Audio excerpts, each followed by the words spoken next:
It's nothing. Is it, you said your CRISPR was messing up before. Is it the CRISPR that's doing it again? Nah, it's not CRISPR. It's something else. It's Oh, okay. refusing to. I think it's lacking permissions or something. Like I still get the pretty effects, but it's not quite the same without the sound. Mm. Uh, Lacking permission. It's like, I built you. I am the admin.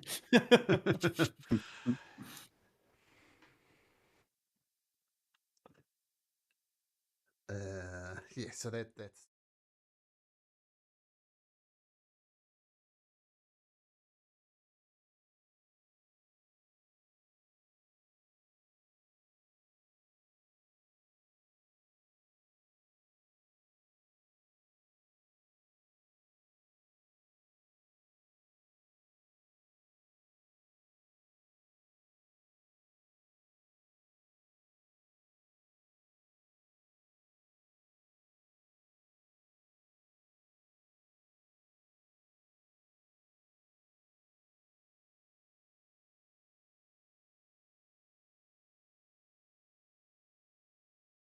The nice, beautiful, serene town of Vogler with the Vogler, I was saying it wrong, with its nice Kingfisher Festival, pleasant activities, and culminating in the reenactment of the Battle of High Hill. And then things somehow went wrong.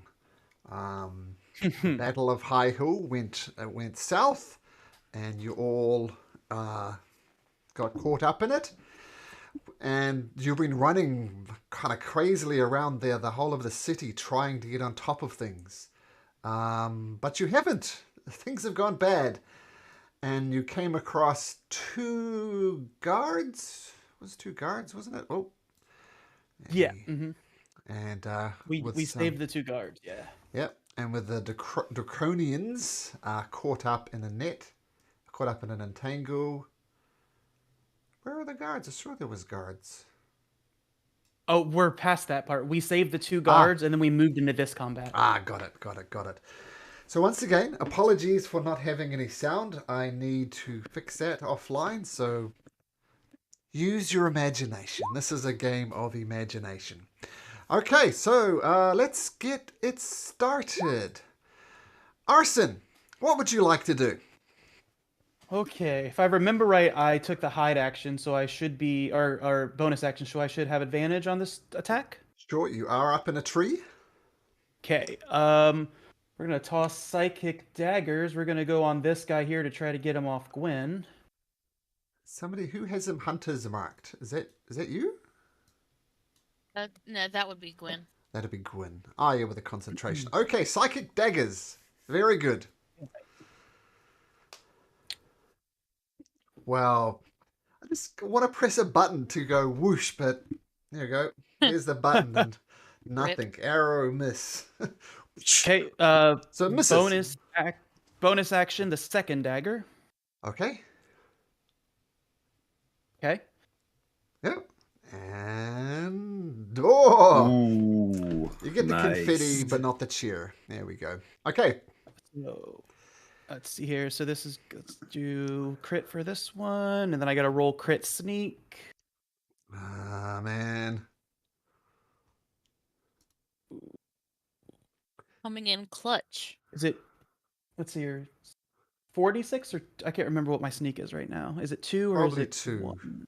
2. Okay, so 4 because crit, right? Yeah. Okay. I just double check that, but regardless, you needed to do 1 extra point of sneak damage as he was on 11. So the dagger, the psychic blade, takes it out. Yeah, you guys remember what happens when these guys go boom, right? Yeah, sadly. So I'm going to need Gwyn, and only Gwyn, to make me a Constitution saving throw. Gwyn, you feel your body starting to harden up. You are restrained, and you're Oh. unable to move, and we'll see how things progress from there. But as yet, you are not stone. So Arson, you take out the Draconian.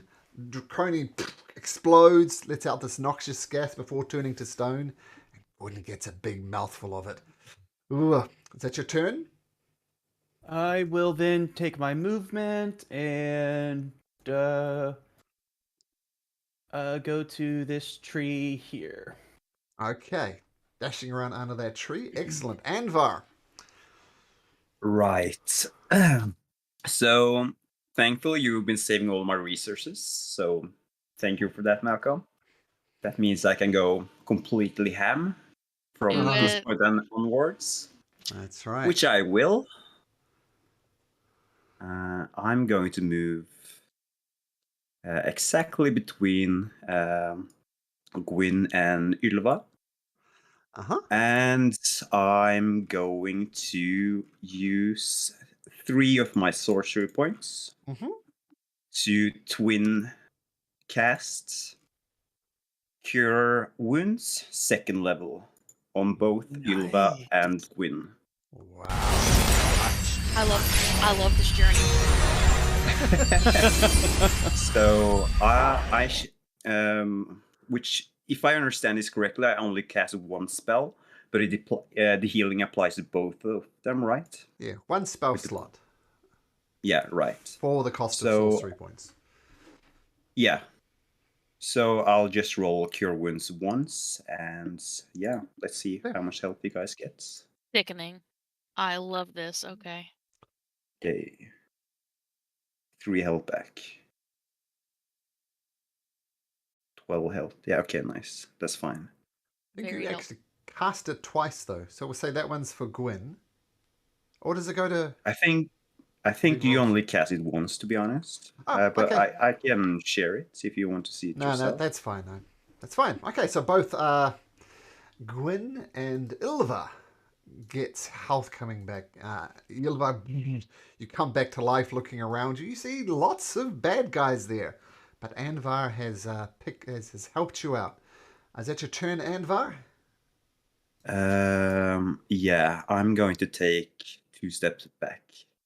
And after healing them, I'm gonna say, please stay away from the darkness, friends. Nice. Okay, this Draconian is gonna try and get out of this. Can't remember the save, but let's see if they get even close. We can work it out from there. 16. I think that might do it actually. Yeah, I think his DC was 14. This was Teo that cast it. Let's check it out. Let's see his spell DC.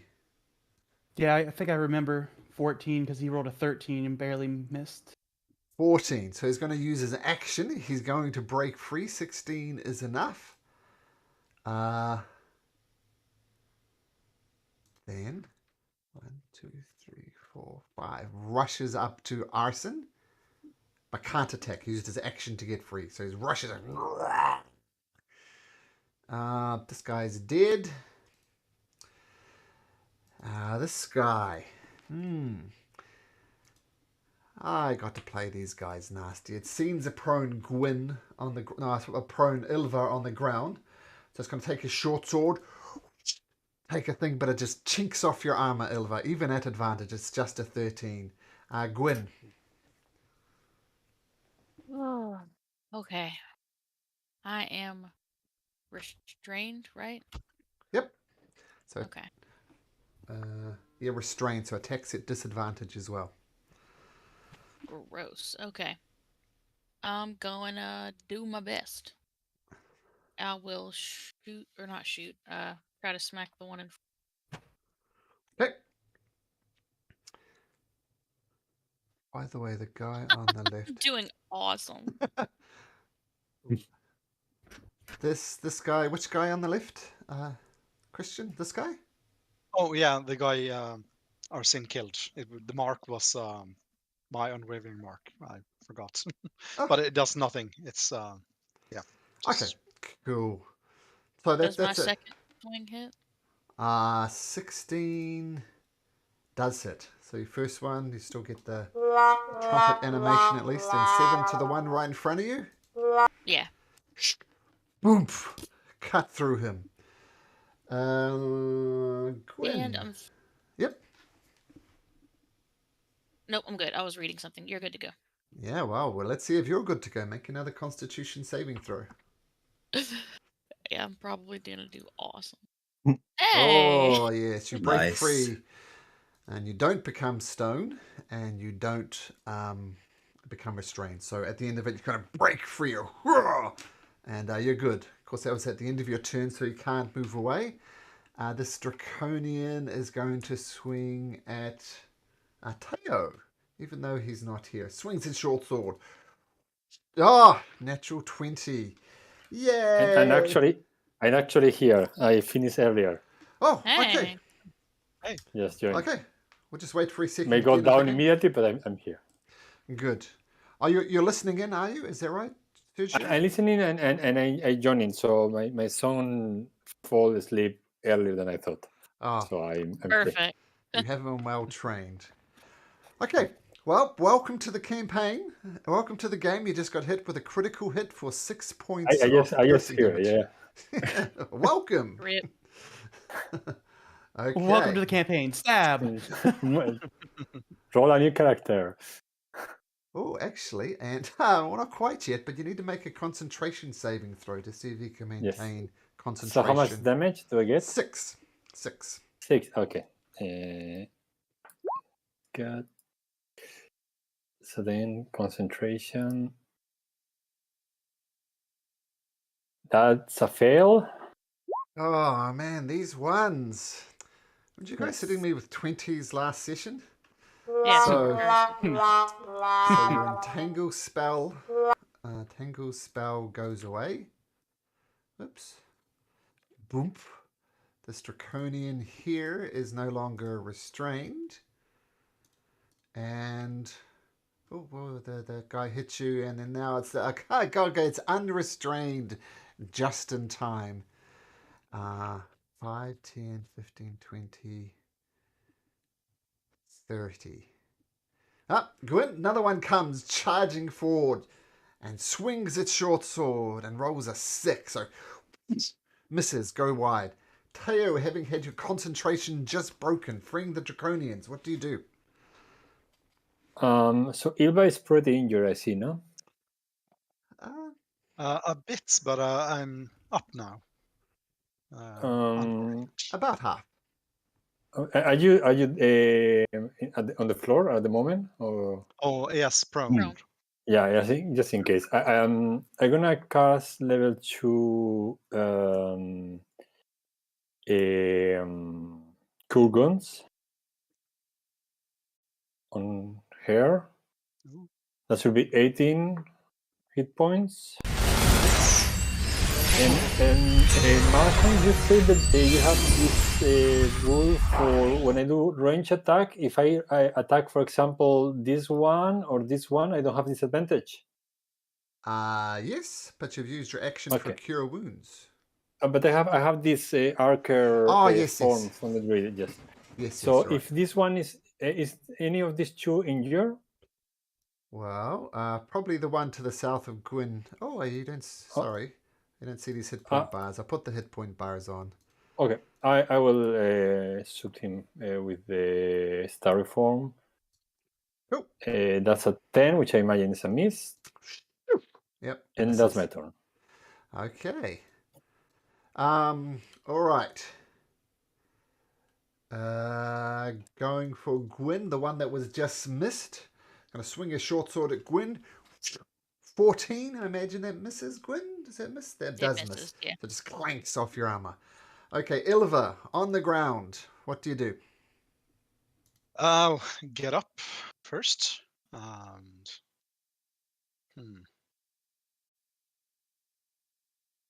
You should see their hit point yeah, I'm gonna bars now. do that.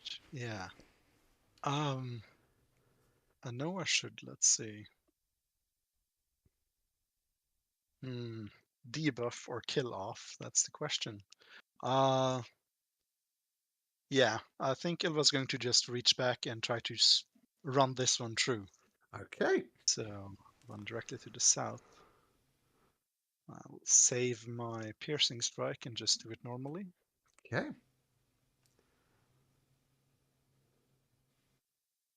Ooh, a dirty 20 will definitely hit. And apologies for this lack of sound, Sergio. My sound system went belly up. I think I was playing around with things, so Apologies for no sounds.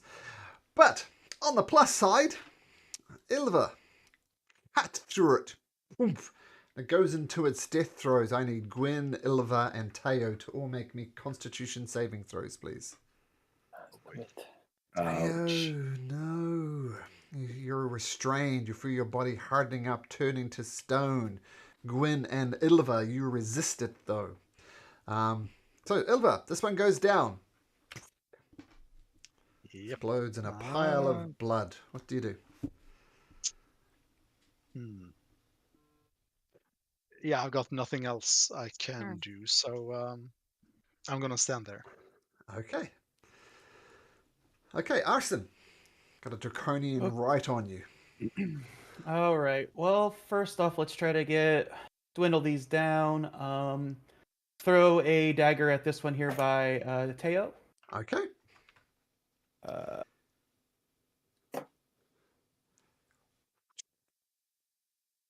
Oh man, stop it! Nice. Okay. All right. So no- There's that, and because it's fun.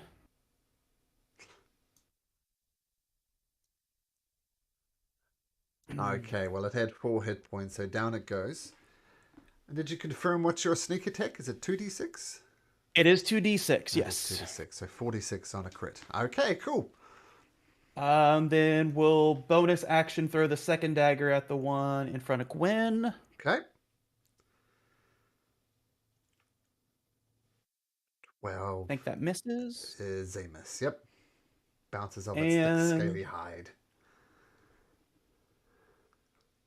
I will risk the attack, and we'll go on the other side of the horse. Okay, as you run past, you hear him kind of broken comment, "Let's run away," and slashes across your back and rolls a 8. So you narrowly avoid getting hit as you scamper away by... How do you say your horse's name, Ilva? Atgeir. Utger. Okay. Okay, Arsons, that's your turn. Anvar, you're up. Right. So Anwar is gonna peek a little bit more out from Atgeir. Uh-huh. And I think I'm gonna toll the dead, the dragonling south of Teo. Okay. Just gonna raise my fist and clench it for the bell sound. Rolls an 11, which I'm pretty sure will work. That'll work. So this will be 12. And 8 is enough for it to go down. Ilva. Nice. Ilva, you've already got a full breath of it, Teo, but Ilva, can you make me a Constitution saving throw, please? Oh, there we go. There's confetti. Toll the dead, 8. What? Which one were you tolling the dead on? I think I've already killed it. Yeah, the one south of Teo. Oh, yeah, the one south of Teo, yep. Yeah. And Anvar. So Constitution check. Okay, cool. Everything's done. Okay. Anvar, is that your turn? Yes, yeah. Okay. This draconian rushes up to you, Anvar, swings its short sword at you, rolls a 19, which I imagine will Yeah, hit. that hits. 6 points of piercing damage. It just Ouch. screams in your face. Okay. Yeah, this he's guy... bloodied off my white robes. That's not cool. Not cool. Okay, Gwen. Okay.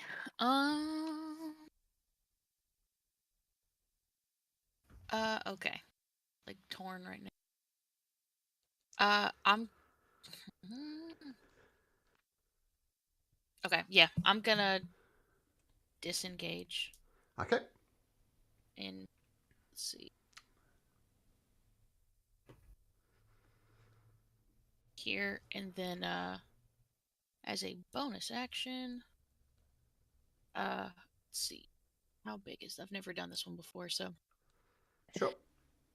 it's gonna be Hail of Thorns. So the next time I hit a creature with a ranged weapon, stuff will happen. So Okay. on my next turn. Stuff will happen. Okay, retreating back, Hail of Thorns. ready to go. This draconian. Yeah. Not the magic user. And it walks around Ilva, not invoking attack of opportunity. They're having 2 short sword attacks. I've forgotten that the whole time. First attack hits Anvar, 4 points of damage as it slashes across your chest. And as you recoil Oh, from God. the blow, he comes out with a second attack with a 14. Does a 14 hit? Yeah, barely. So another 7 points of damage. That's 11 points of damage Oh. altogether. As he just cuts across you. There's a big spray of blood erupts from your unarmored form. Not good. Teo, Yeah, definitely feeling that. you are restrained. Do I roll Constitution now or after my turn? At the end of your turn. Okay, so then I'm gonna shoot this guy with my the one near Ilba with my bonus action. Albeit Sorry, it's a disadvantage. So I roll again because I am restrained, Sure, I believe, no? Sure. Oh, Yeah, wow. so I think Wow, nice. Yeah, that hits. Roll damage. 11 points of damage. Explodes once again. Ilva, Constitution saving throw, please. I'm sorry, but 10 is the DC. Oh no, 11 is the DC. Tell a lie. Sorry, Ilva. You are restrained. and I'm gonna use a cantrip on. Sorry, again, I forgot the restraint. So I think 10 is a problem, miss, no? Yeah, 10's going to miss. Yeah. So you fire out And your then I produce roll my flame. Constitution. Yep. Which is yeah, I think I'm turned into stone. You are turned into stone. Yep. So as we already discussed, he's encased in stone. It's going to take him a while to get out, but he's not technically dead. But it's not a good situation. Let's put it that way. Okay, Ilva.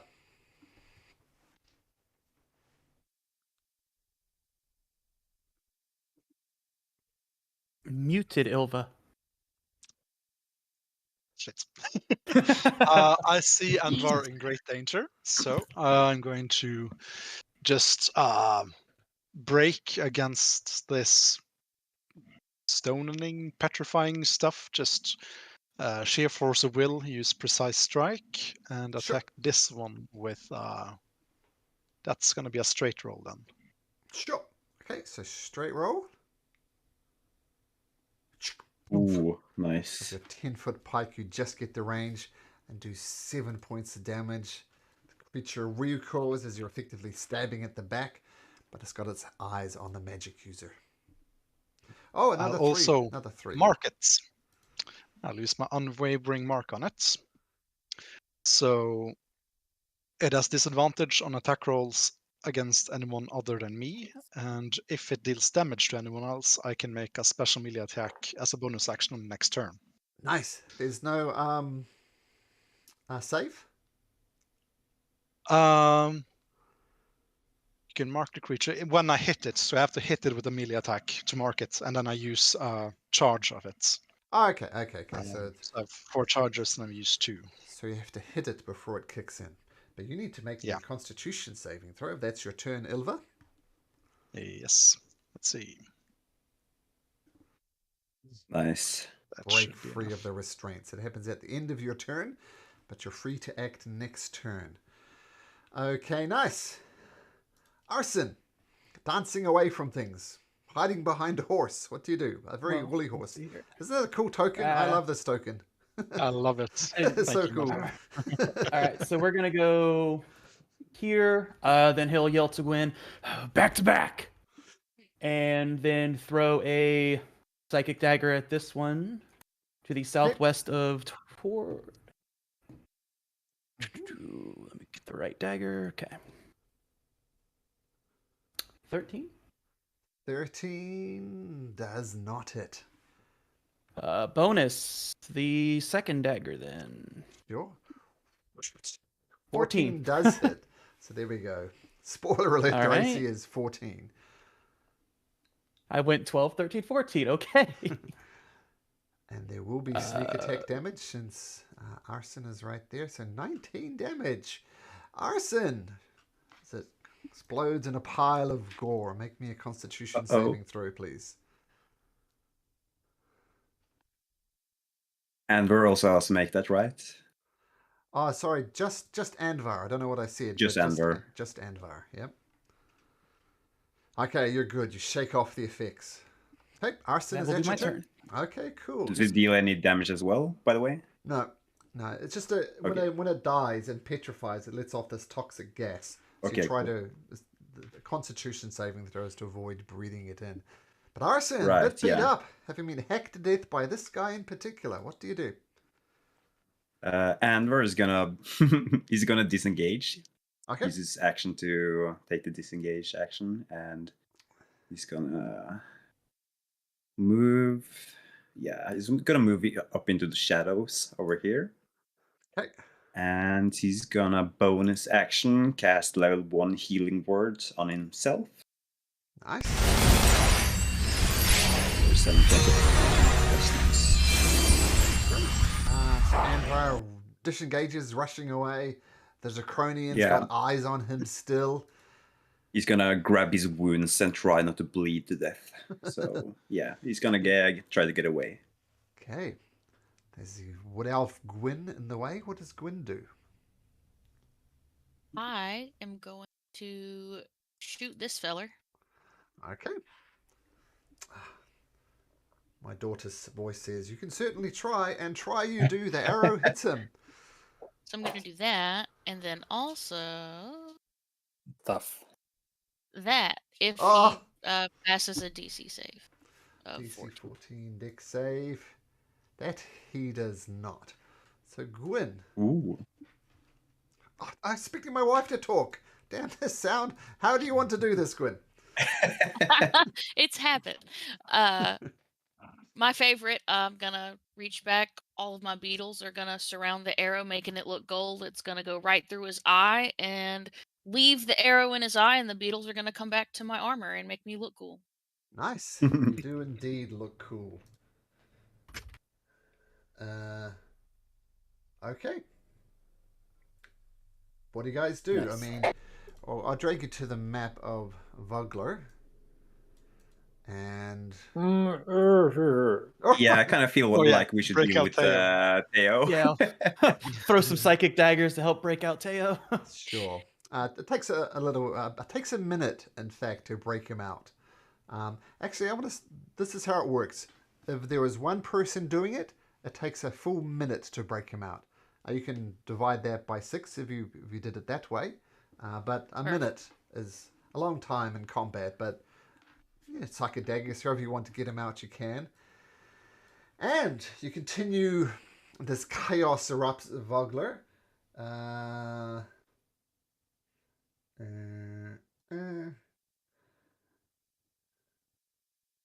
And Sergio, can you roll me a d10, please? When while we are moving forward, I shout to my colleagues, do you know from where are these draconians coming? They didn't come through the main door. I think they have another passage into the city. Perhaps they have flapped way down the hill to the east of the city. They got those tiny wings. True. They can maybe fly down. I see. Yes, Fair. they could have Yeah. glided over. Yeah, definitely we couldn't have been defend the city for a siege. It was really wise decision to leave early. Absolutely. Yeah. Roll that I roll a d10. 1, by the way. Yeah, roll another one for me.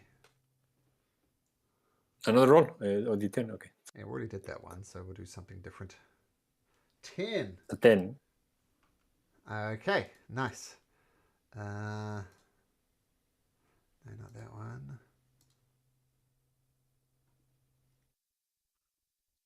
Huh. Okay, running through the township again.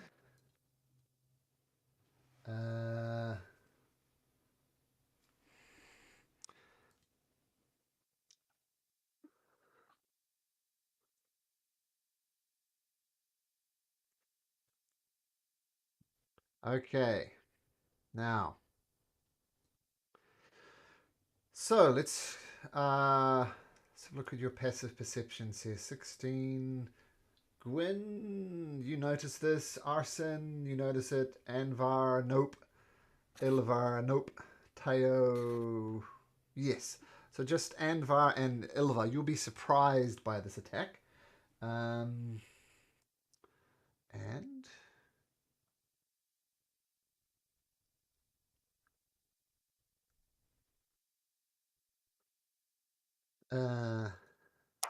sorry, just gotta sort out this map. Thought I had it sorted, but I don't. Oh, these currents. Okay, you're back on your horse again, Yeah. Ilva? Okay. Yes. So charging through, trying to help out in any way you can, you approach the town square, and a creature from above comes gliding down, whoosh. And let's wind what Riley says. Can we roll for initiative, please?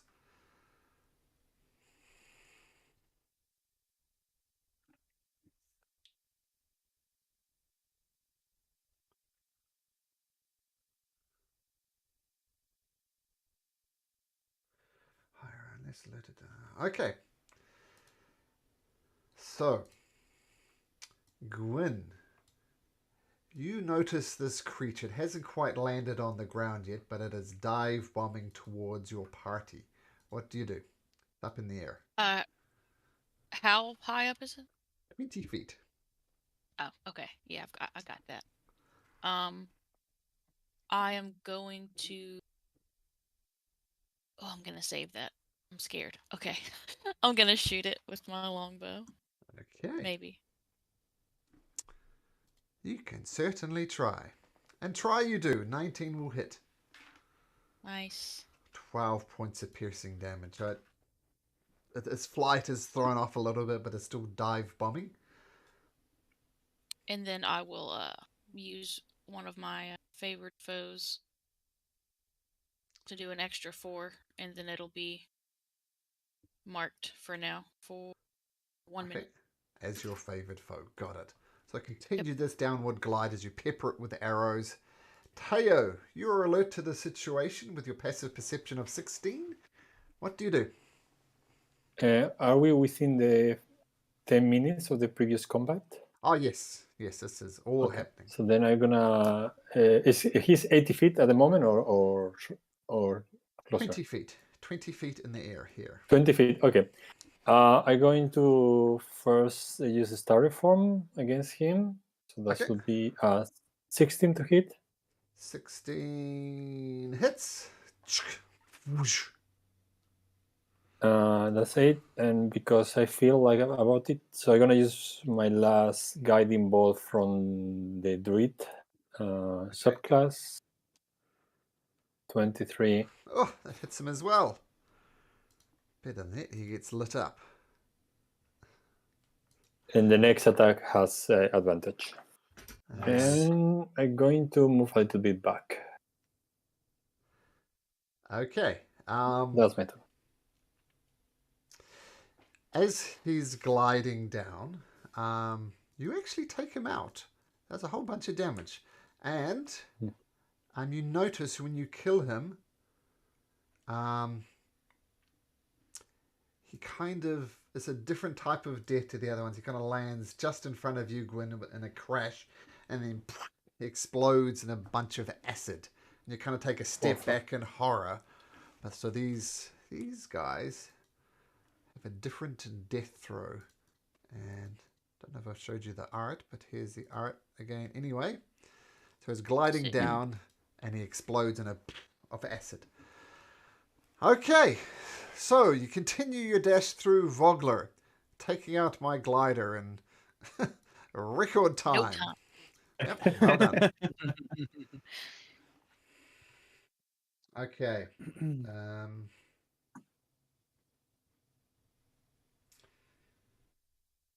You hear screams of villagers trying to obviously leave from the wolves. So I'll say you're all these battles we've had through Vogler, gradually make your way through, and you make your way to the wharf, and you hear the scream of villagers still evacuating on boats. And there's the screams of villagers still evacuating on boats ring around the smoke of burning buildings. Along the screams rise an unbelievable word. Dragon! Then it comes into view, pitching this way and that, its scales clanking like steel plates. A black beast draws near the wharf, flanked by reptilian invaders. Flames crackle from the beast's gaping maw. And because you guys were smart, who can tell me what this dragon is? Can anybody remember? You did some reconnaissance. We did. Belfino? Something. Hold on. I think I got it typed out. Is it this? Bellefion. Bellefion? Nope. That's not the name Nope. of Is it. it the mechanical? It's the mechanical thing. Yep. Oh. Ooh. The siege weapon. Yeah, the siege weapon that you saw in your reconnaissance. It's getting everybody on the map. Gwyn, Anvar. That's all of you. 1, 2, 3. Oh, missing someone. Teo. Okay, so imagine you hear crackling sounds as these things are on fire, and you've just arrived into this thing. People are desperately trying to get on boats, and yeah. Let's roll for initiative again. I've an irresistible urge to press buttons. Oof. We can have the animations at least.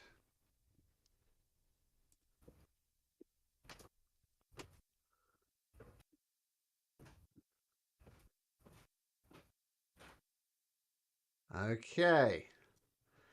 So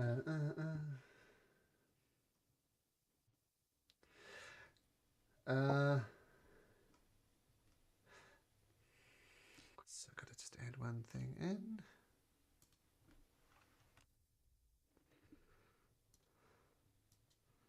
Perfect. Okay, so Arson, you come through and you see these villagers rushing to get onto here. Actually, let's just put some on here.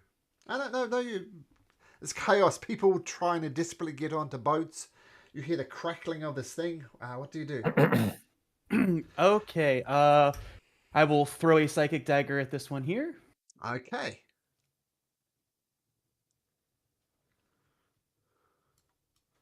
So the psychic dagger, 23 hits. Okay. And no sneak because I don't have advantage, correct? And I don't have an ally. Nope. Okay. So just straight roll. Straight roll. Okay. Ignore the sneak. So 10. And 10 points. psychic to this guy.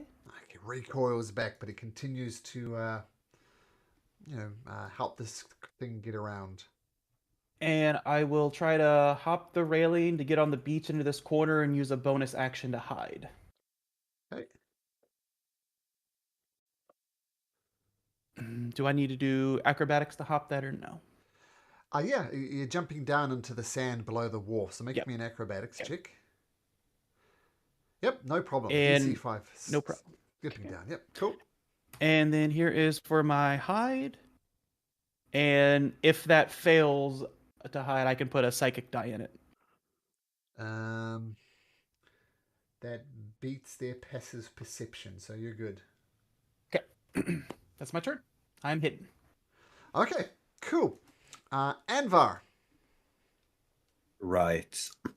So I think I'm gonna use my action to cast Mage Armor on myself because I kind of forgot that I have Mage Armor, so I'm gonna do that now. This is why they have tests for high sorcery, to test common sense of their magic users to make sure they remember Mage Well, Armor. I'm getting there. Easy steps. And by the way, these areas here, like the other battle maps, are the battle fray. There's combat happening all around you, so you can go through there, but you'll you'll be right in the thick of things. So just be warned. Right. Okay. Sorry, Anvar, so major And armor? yeah, I'm gonna cast Mage Armor on myself. And if I understand this correctly, there are ships in the end of Yep. the docks. Yep. And those are the ships with all the civilians ready to be transported away from the city. Yep. The wharves are chaotic as people desperately try to get away. Right. So Anwar is going to move a little bit closer. He's going to move about here and he's going to say, "Guys, we can't afford to let those things to the docks. We have to stop it." And yeah, I'm going to cast Mage Armor on myself as I walk there, and that's my turn. Okay. Very good. Okay, the Draconians. Actually, this is what we'll do. Move this down here. For a 1. And so they're manipulating this device here, and when it gets to this actual turn, then we'll see what happens. But they're doing something to the machine at the moment. Teo. Okay. I'm going to raise my hands in direction of the machine and the Draconians, and call all the routes to trap the machine and all the engines and the Draconians with it. So I cast Entangle, Nice. and I don't know if I don't think I can control it much, but if I can, I'm more interested on getting the machine trap than the Draconians in any way. Oh, I mean, we'll throw down the spell effect and we'll see how it plays out. So it's difficult terrain, and this should be restrained, and it catch everyone. I don't know if you can affect a machine or not. That's up to you. Oh, let's see. It's a strength saving throw. Okay, I put it up there. So, strength saving throw straight away. Okay, so let's do the Draconians first. 4. And the DC is... Actually, I think I just wanted... 14. 14. Okay. Strength. 3 of them get restrained by the entangle. 1.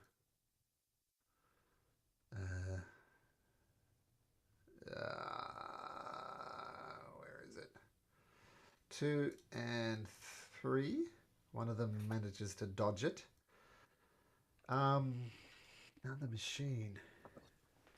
It's just a machine.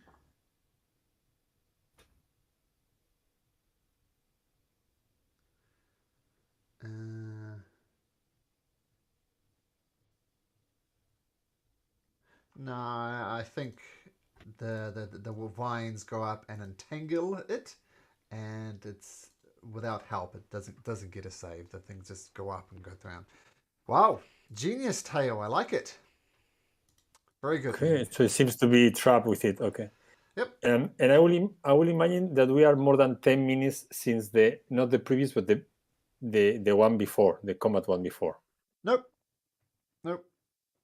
It's longer than that, no? No, this is very short, very intense fight. Okay. So...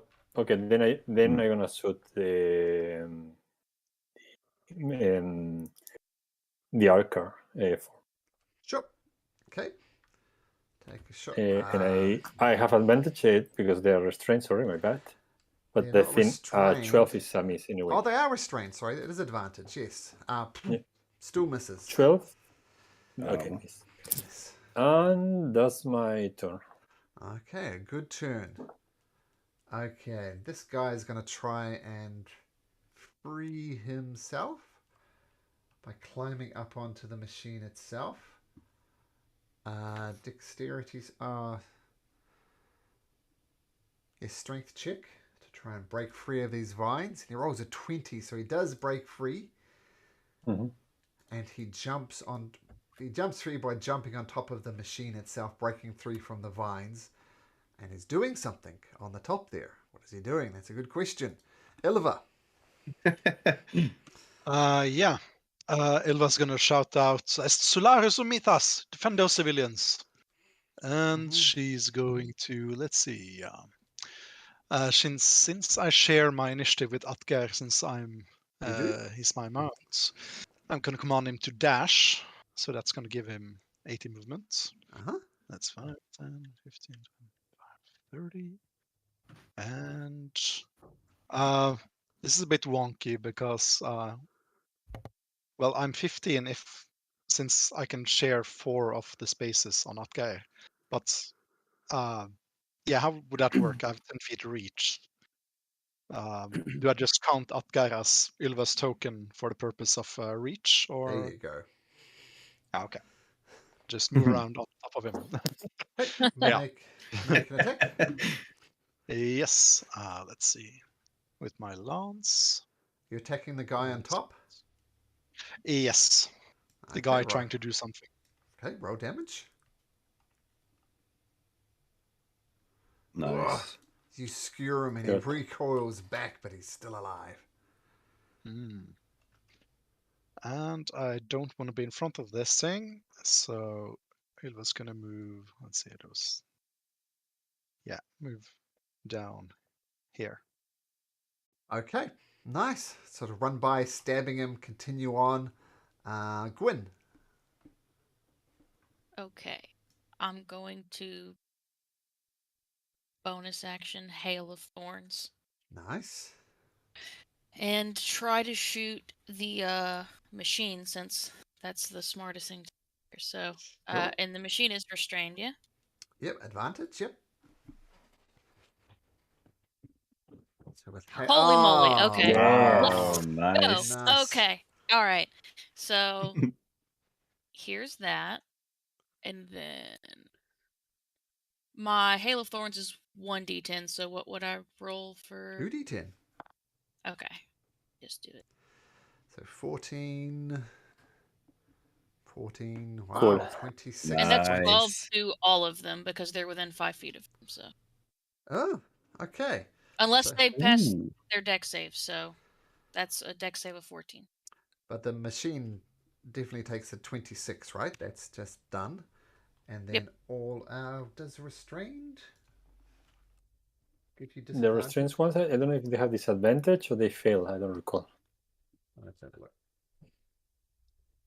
Saying the other day, I should give myself an actual DM screen so I can just look these things up quickly without actually looking at, Googling it. Yeah, so They'll still take restrained, 6 if they fail. they Or have pass. disadvantage on their deck save. Disadvantage. And what's the DC? 14. 14. So 1, 2, 3, 4. Disadvantage, they all fail. So what do they all take? 12. 12. Actually, this guy, I'll just roll for that guy because one guy doesn't have. 2 guys don't have disadvantage. I'll just roll for them again. One of them passes, and so So they take half, yeah. 6. this guy will take 6.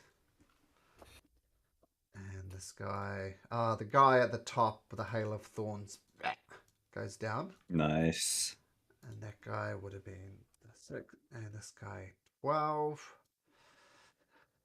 Okay, wow, nice Hail of Thorns. Very Vix-like, if you get the reference. Yeah. Gwyn, is it your turn? Yep. Your bugs. Oh yeah, I forgot about my bugs. You're so right. You know what? Sure. This the guy, the metal guy, just takes another 2 damage. Okay. Imagine they're termites this time getting into his wooden contraption. Yeah. Okay. Outside of this burning pub, you see a couple more creatures emerge. One of them holding a bunch of fish in his mouth. He says, "Take out these fools." And they'll attack on the next initiative order. I'll roll them in. But we'll get through these guys first. So this guy here. Oops, this guy here. He'll get a turn next turn. That's why I'm confused. This guy. He's going to try and break the machine from its position, and he's going to make a strength saving throw to try and break it free, and he does break it free. The machine is no longer restrained, and then that guy's going to try and break himself free. Oh, and he breaks himself free as well, but that'll be his action.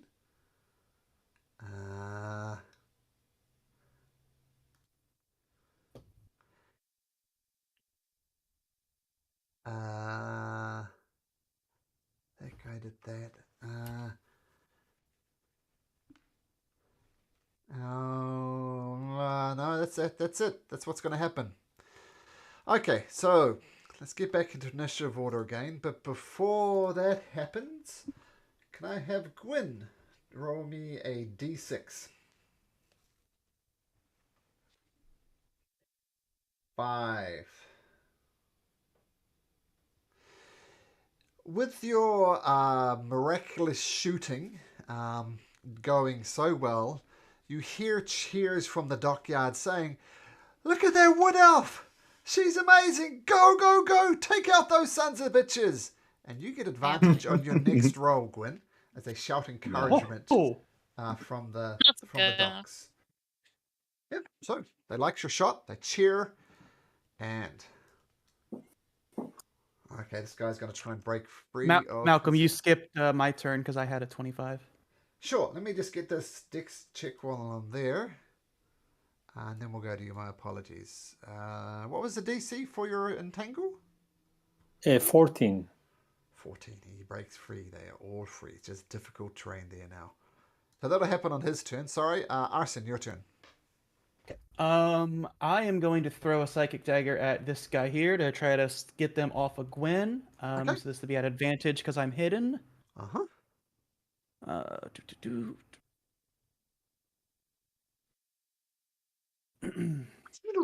It's nice.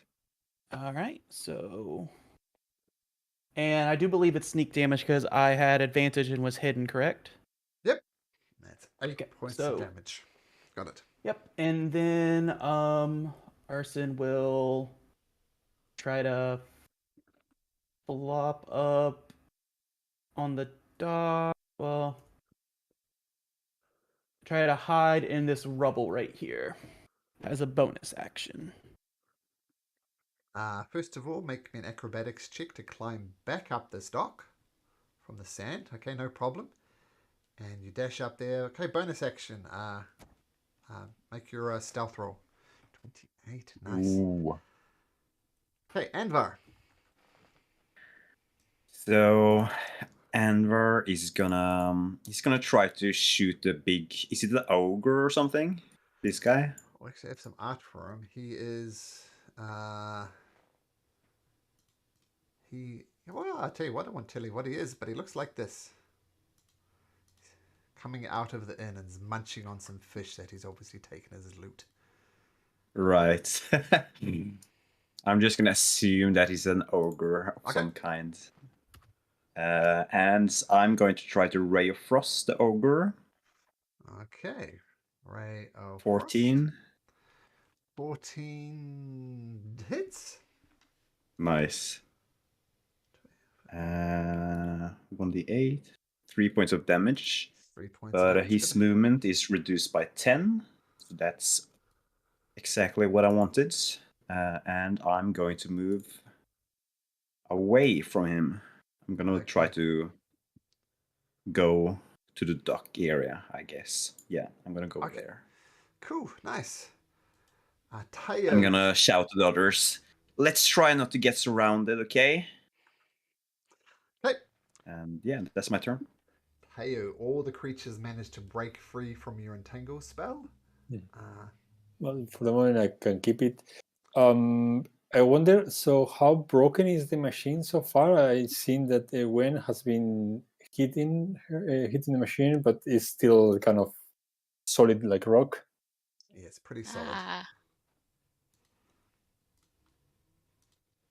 Okay. Yeah. So then, if there are no one to shoot it, it will not shoot. So I'm gonna attack the users. The one who is more injured first, the one at the bottom. Sure. I will first use the starry form. That fails. That does fail. And then I use as a normal action produce flame. Produce flame. Okay. Produce flame. There's a 20, which I guess he hits. Does So hit. it's 7 points of fire damage. To this one down here. Okay. Produce flame. Guy gets lit up. He screams a little bit. Whoops. But he is still up. And I shout to my companions, kill them all. We cannot allow them to use the machine against the ships. A And that's my good turn. idea. I'm on it, Teo. The guy spits out the head of a fish, just woof.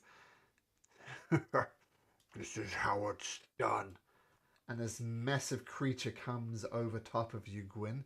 It's got a massive great club in its hand, and it boom hits you right on the side of the head with a 24 to hit and 18 Sick. points of bludgeoning damage. Boom! Finish her off, boys. And this guy Probably. comes over here. Gonna attack you twice with a short sword. First one's a natural 1. Next one is a 9. So though the boys don't manage to finish you off. This guy's dead. Ilva.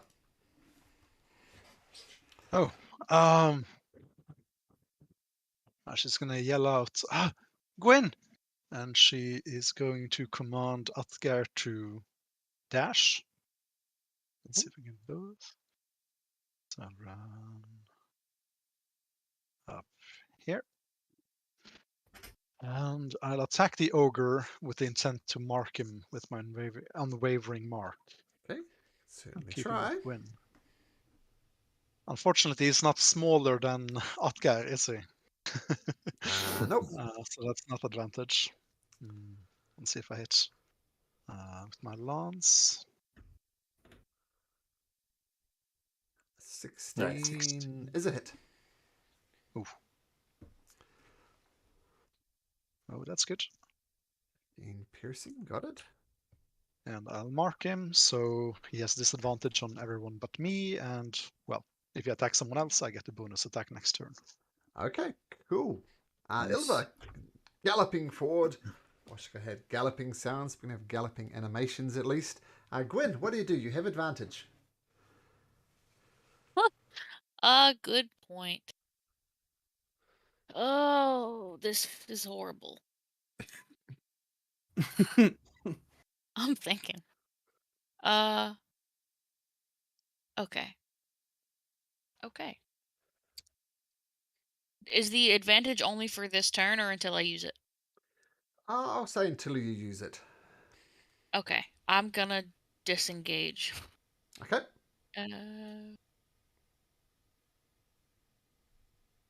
30. And with Mask of the Wild, I can attempt to hide even if I'm only lightly obscured. So can I Okay. attempt to hide? You can certainly try.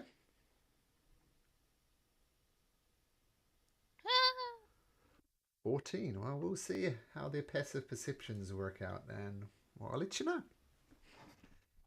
Okay, so ducking down, I imagine, between the crates and everything else on the dock there, trying to hide as best you can. Okay, this Draconian up the top comes forward and tries to pull you off the horse, Ilva. I believe you have advantage on this because of your feet. Yes. Yep. That is certainly going to try, and I'll give you the number. It rolls a 17. Oof. Make an athletics That's check with advantage. athletics, yeah. Oh! Yes. Wow, nice. Thought I had you. So it tries to pull you off. It doesn't. Does have 2 attacks, though, so it's going to try again. This time it rolls a natural 1 or a 2. Pretty sure you can beat that. Yeah. Yeah, there we Wow, go. So what? tries What? to pull you off, but Wow. Exactly the That's- same rolls. On Huh? both. Yeah, crazy. Okay, so it fails to pull you off. This guy does something. This guy does something. And they can push it forward just 10 feet. And No, it's still difficult terrain, eh? that's why I only move 10 feet. Oh, okay. Okay, let's see.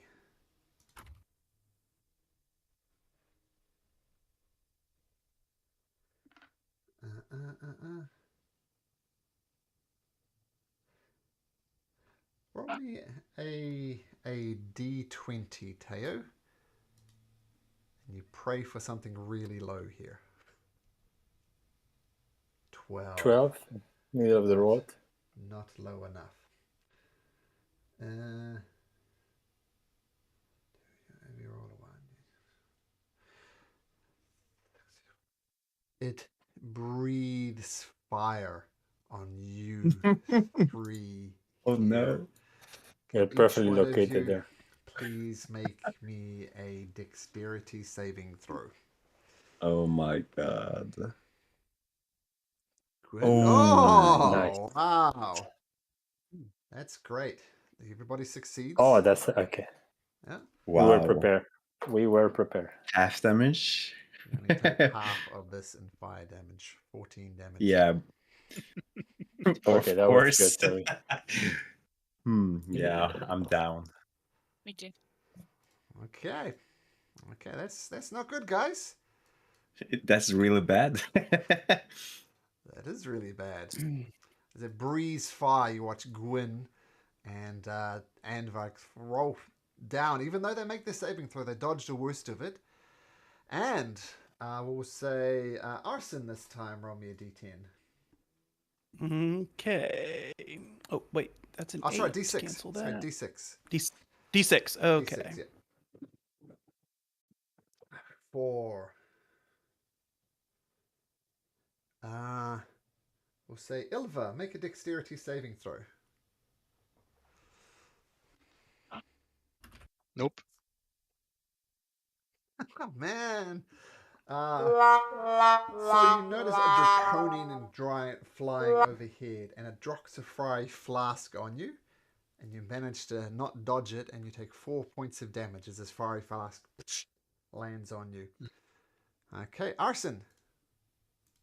2 of your compatriots are down. What do you do? Okay.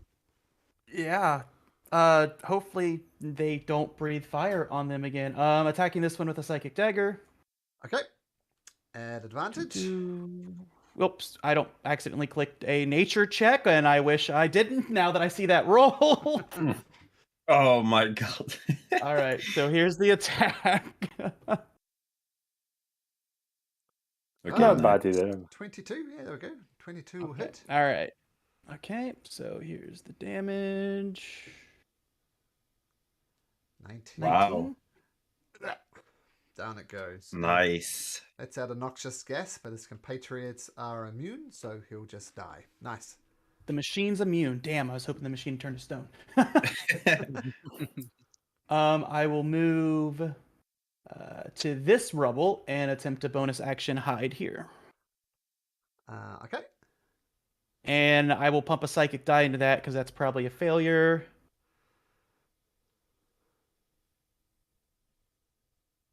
So 15. 15. I'm going to say your 15 is for these guys over here, but just dancing in front of rubbles in front of these guys in full sight. You're not hidden from these guys. Okay. That will work. Okay. All right.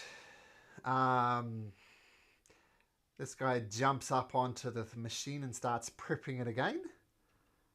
Anvar, make me a death saving throw. Yep. Let's do this. 15. That's one success. One Teo. success. Crispy Teo, what would you like to do? Okay. I can only heal one of the two, and I'm thinking. Okay, let's hope Amber still has spell slots. So I move 5 feet here.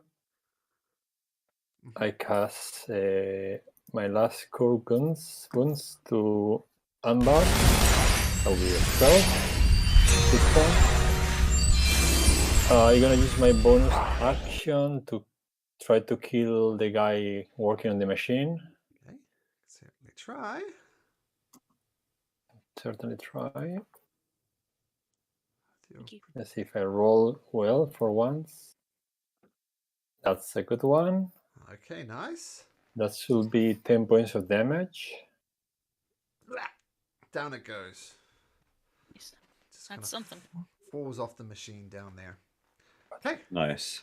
I drop the concentration of the spell, Okay. and I'm going to move here and draw my scimitar because I want to give advantage to, so at least a sneak attack to Arsene next turn, even if I drop dead.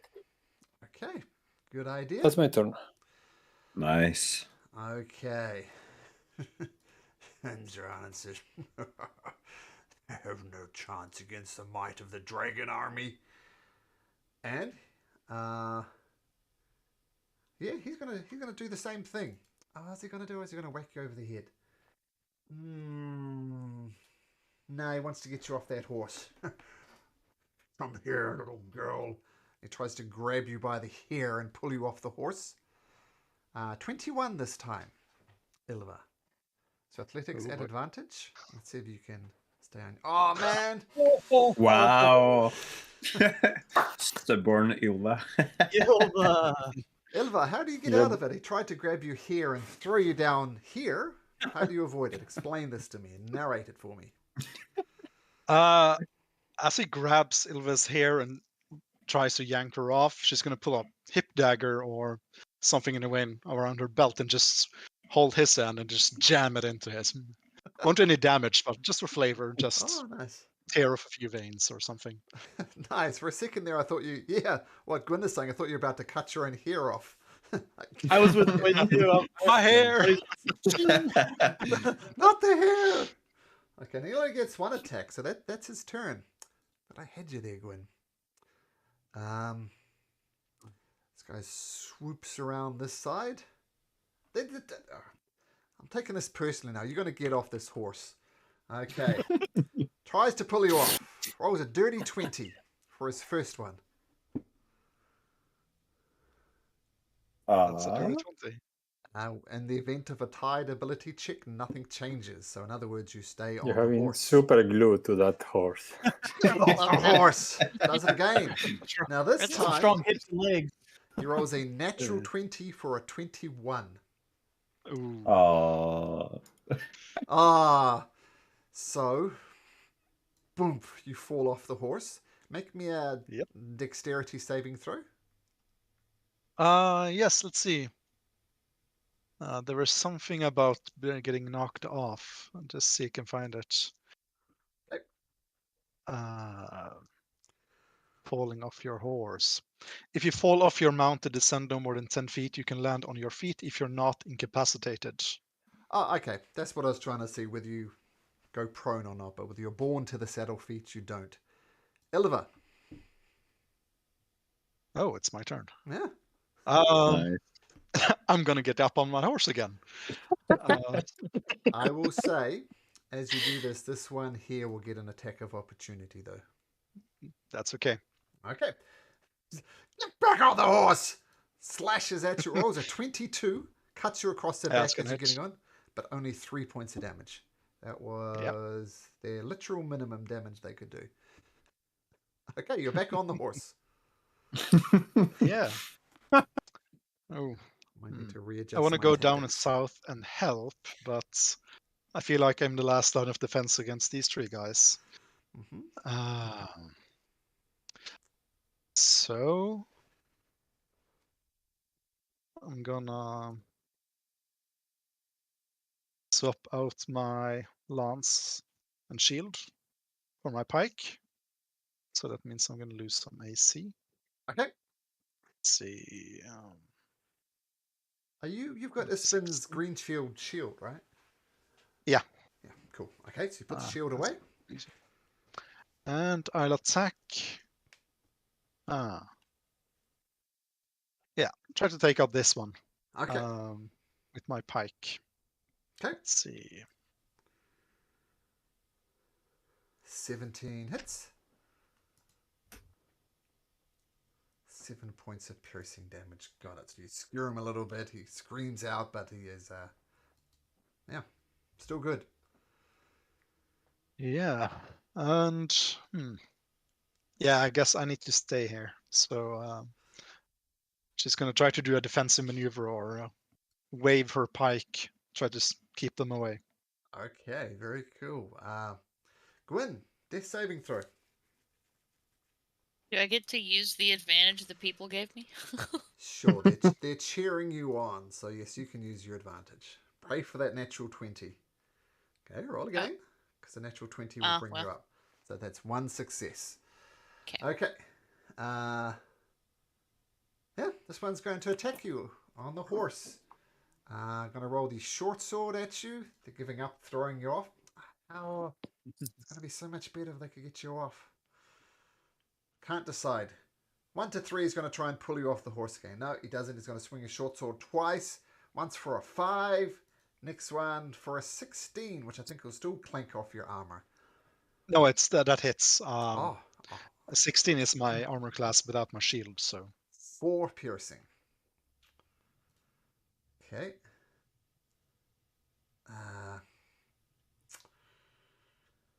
I'm going to say, in the same way that Gwyn jumped onto the... Illiva jumped onto the horse, Sister Conan is going to jump onto this machine. So, by that logic, Teo, you can make a melee attack against Sister Conan if you want. Okay. Nice. It's got to be melee, though. 19, so 23. Oh, nice, yep. For 6 points of slashing damage. Okay, so he jumps onto the machine and he starts frantically pulling levers. And as he pulls the lever, he doesn't have the help of his buddies, so the thing doesn't fire. Okay, let's say Anvar, roll me a d6. A d6. Do you want me to roll high or low? Not you middle. Get somewhere in between. Yeah, 1s and 5 to 6s are good. Okay. 1 is especially good, actually. You want a 1 on these dices, but a 6. Okay, Anvar, make me a dexterity saving throw. Ouch. Okay. Okay, so this flask of oil comes and lands just next to. No effect, it misses. Okay, nice. Arson.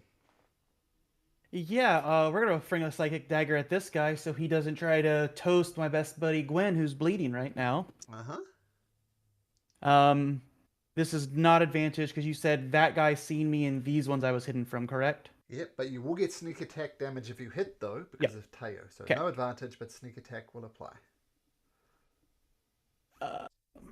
Wow, take a picture. Arson misses. That's a miss.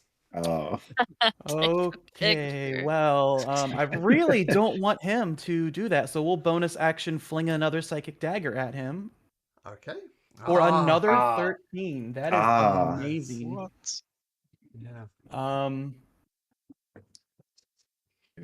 not hidden anymore. Let me take off my purple icon here. We're gonna move over here. Yeah. Okay. And where is the picture there? I took a picture. In Discord. Okay, Arson. Okay. Firing twice with the psychic daggers as this creature desperately tries to get the machine working again, but he's dead. He won't do anything. Anvar. He's dead. So I'm gonna crawl over to Gwyn and I'm gonna say, Gwyn, we need to protect these people. We can't rest just yet. And I'm gonna cast second level Cure Wounds. Wow. Okay. Very good. So yeah, 13 points of healing, and I'm going to use half of my movements and get back on my feet. Okay. And by that logic, I think I have 10 feet left of movements. So I'll try to spread out Okay. a little bit. Cool. And yeah, that's my turn. Nice. Good turn. Good decision as well by Teo to get that Anvar. You must guys be getting low on healing spells now. Yeah, I have no slots. Zero Oh. slots. That was my last slot. Okay. I still have something in reserve. Ah, good, good. Okay, Teo, you see this guy frantically adjusting the controls of this mechanical dragon thing. What do you do? So the scimitar served me well before and seems to do again fine. Do Nice. well again. 5 points of damage. Okay. Let's move this aside. And Yep. I'm gonna take the risk. I'm gonna shoot him with my Steriform with disadvantage. Yep. Come on, Teo. Oops. I didn't roll a disadvantage, but I will roll again. Sure. Yeah, I think a 1 is fair. Yeah. Ouch. Just Okay, too close to and I will move maybe 5 feet here. That's my turn. You do want to get off this horse, do you? Tell you what. And he swings his great club at your head, Illivar. Was it 19? 19 hits without your shield, I believe. So that's 14 points of damage. Oof. We'll get you down one way or another. This guy is going to attack you twice with its short sword. Boom, boom. And a 10 and a 5. So getting off put by the big great club that just smacked you across the head. Ilva, you are up. Yeah. Time for some evasive maneuvers. She's gonna command. Let's see. Yeah, command Atker to disengage. Sure. And I suppose I would also have to disengage. I'm not sure. No, rules as written. The horse can disengage and you're fine. Oh, okay. In that case, just move away. And as she does, she's going to try to stab at the ogre. Okay. No, not the ogre. This far away, stab at this one. Okay, sure. And that's advantage. 14 hits. Ooh. 7 points. Okay, so now, don't think the guy is immune to this death thing. Okay, so. Wow. So this is what we're going to do. This is going to make it interesting. We're going to switch to my dice view.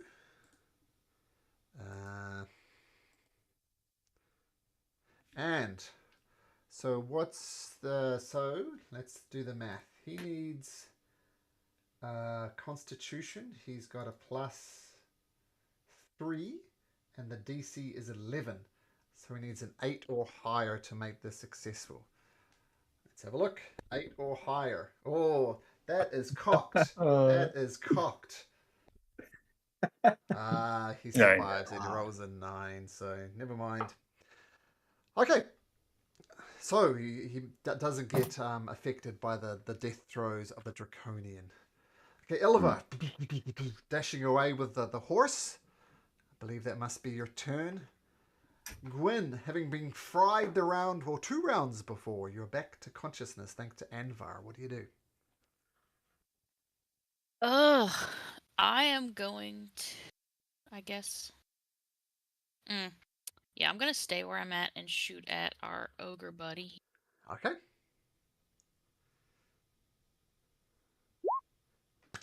That hits.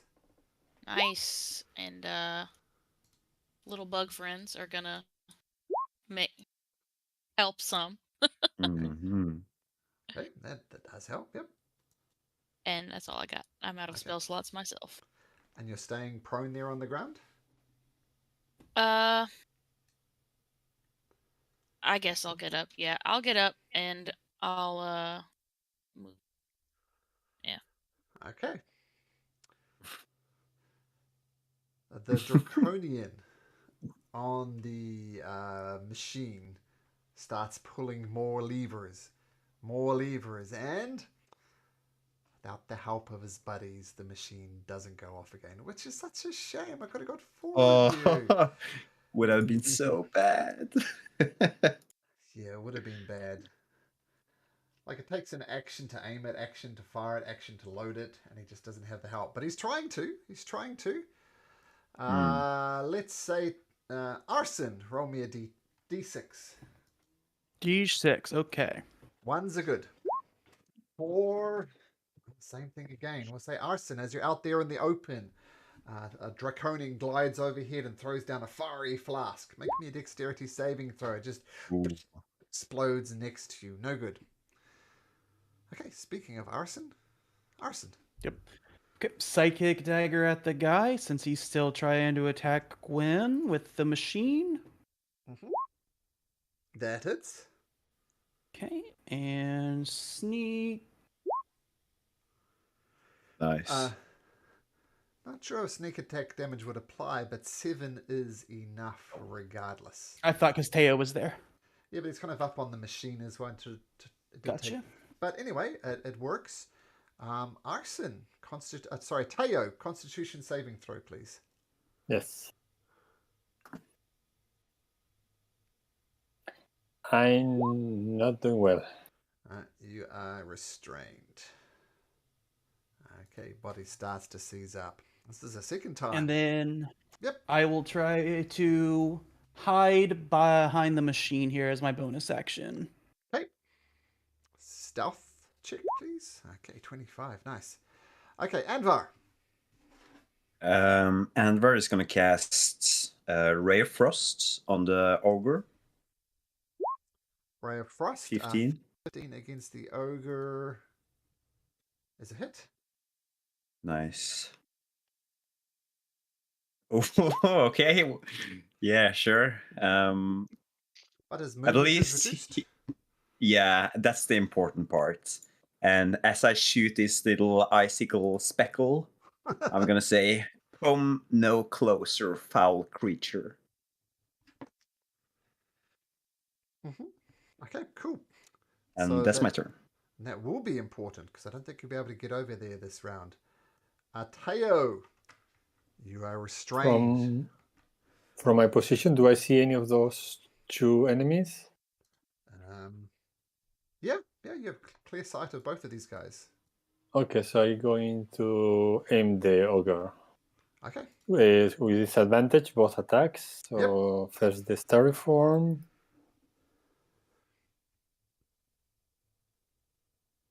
Which I think hits. It does hit, yeah. And then my produce flame. Oh, okay, yep, produce flame. Which it fails. It fails, yeah. So, but the and arrow my does constitution. Yes. DC 11, I think. Oh. Just roughly, yeah. Yeah, you break off the petrified condition. You are good. And that's my turn. Okay, so.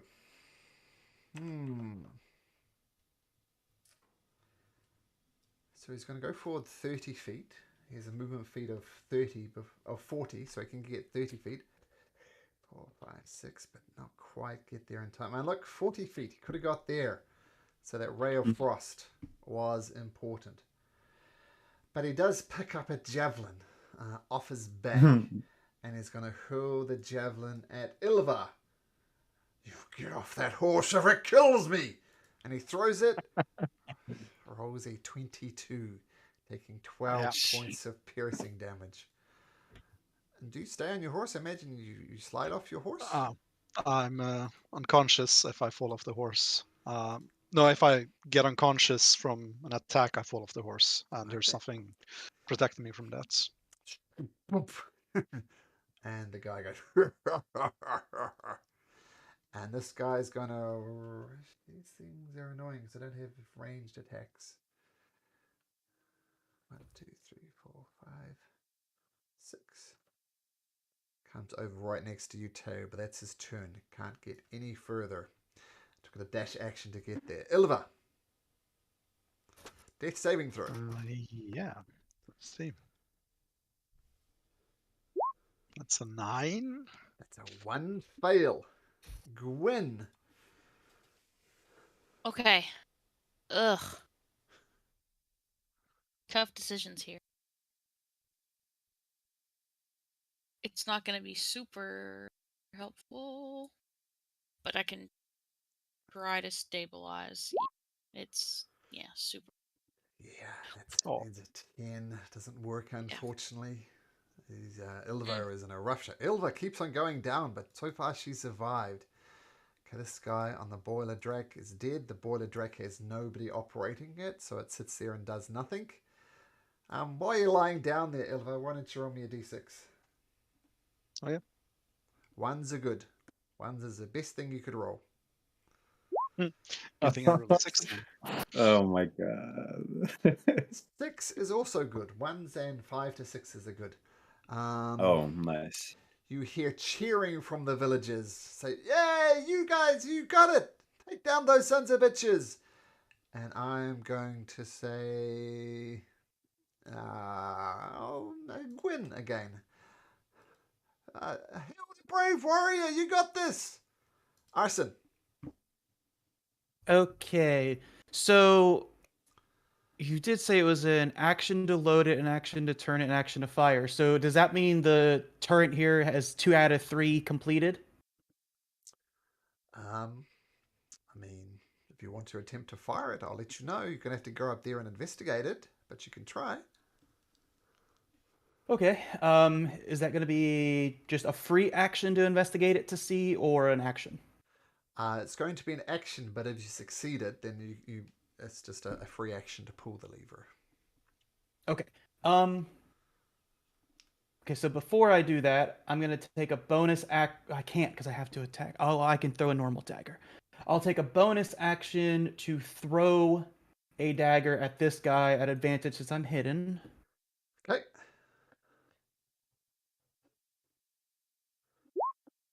25 hits. Nice.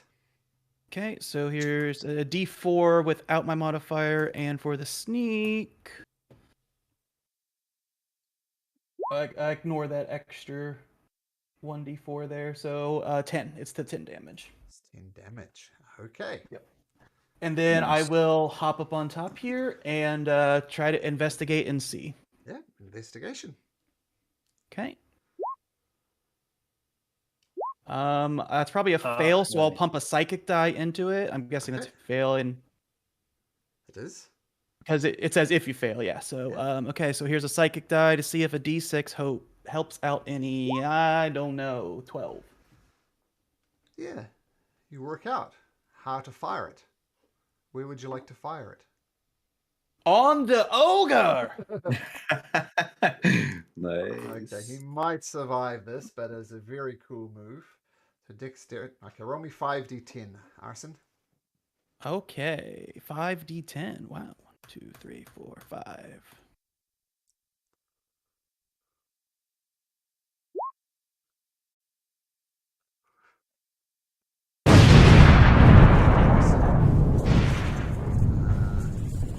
How do you want to do this? Oh, he's gonna Nice. scream out. He's gonna scream out, "You bastards want to toast us? Eat this!" and slam the lever down. And the guy just, here we go. We'll move one of these onto him. There we go. He's on fire. Okay, with that, all the enemies are dead. Congratulations, that was a very I hard think battle. this one's still alive, right? Ah, Yeah. Yeah. damn it.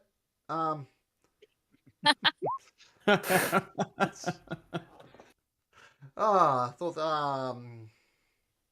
I mean, several of us have turns before him, so Sure. If I remember right, I was 25, Andor was 20, Teo Yeah. I was was 17. 14, 15, yeah, Yulva was 12, Gwen was 9, and this guy was 6, if I remember right. Okay, let's start with the Envar then. Right. Andor is going to go down to Ilva, get down on his knee. He's not going to propose, but he's going to cure wounds.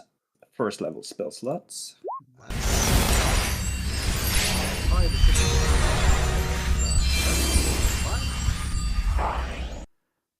Okay, who is next? it's me. Okay. I will slash him. Okay. I hit 15 does hit, yeah. 4, and I shoot the starry form with disadvantage. Yep. 12. Misses. Okay. Let me see where I'm moving. I'm moving maybe 5 feet here because maybe they need some space. Sure. And that's my Okay. turn. Okay, who is next? Ilva and then Gwyn, or Yep. was it Let's do it Gwyn that then way. Ilva? Ilva, I think. Ilva. Yep. Up from prone. Thank you, Anwar. She's gonna just scurry to her feet, obviously very wounded, and go 5, 10, 15, and try to stab this guy with her pike. Okay. She's gonna mark him if she hits. Nope. Oof. Nope. Okay, maybe this Yep. guy will. Okay, cool. Gwyn, you have advantage with cheering from the crowd. Shoot a feller. Okay. Nice. Nice. Nice. Teo, Much needed. Make me a Constitution saving throw. I'm This fine. guy's I'm Teo. fine. Nice. So now we're officially out of initiative Yeah. order. Okay, so well done. That was tough. Yeah. Okay, so with that you look and most of there's no real draconians around you. The mayor approaches and says, "Look, there's more coming. Vogler has fallen. Get on the boat. We got to get out of here now. You can stay and fight if you like, but we need to go." And she dashes. Do we to the have time to push this machine into the sea so that it can't be used again? Ah. I mean, you can certainly try.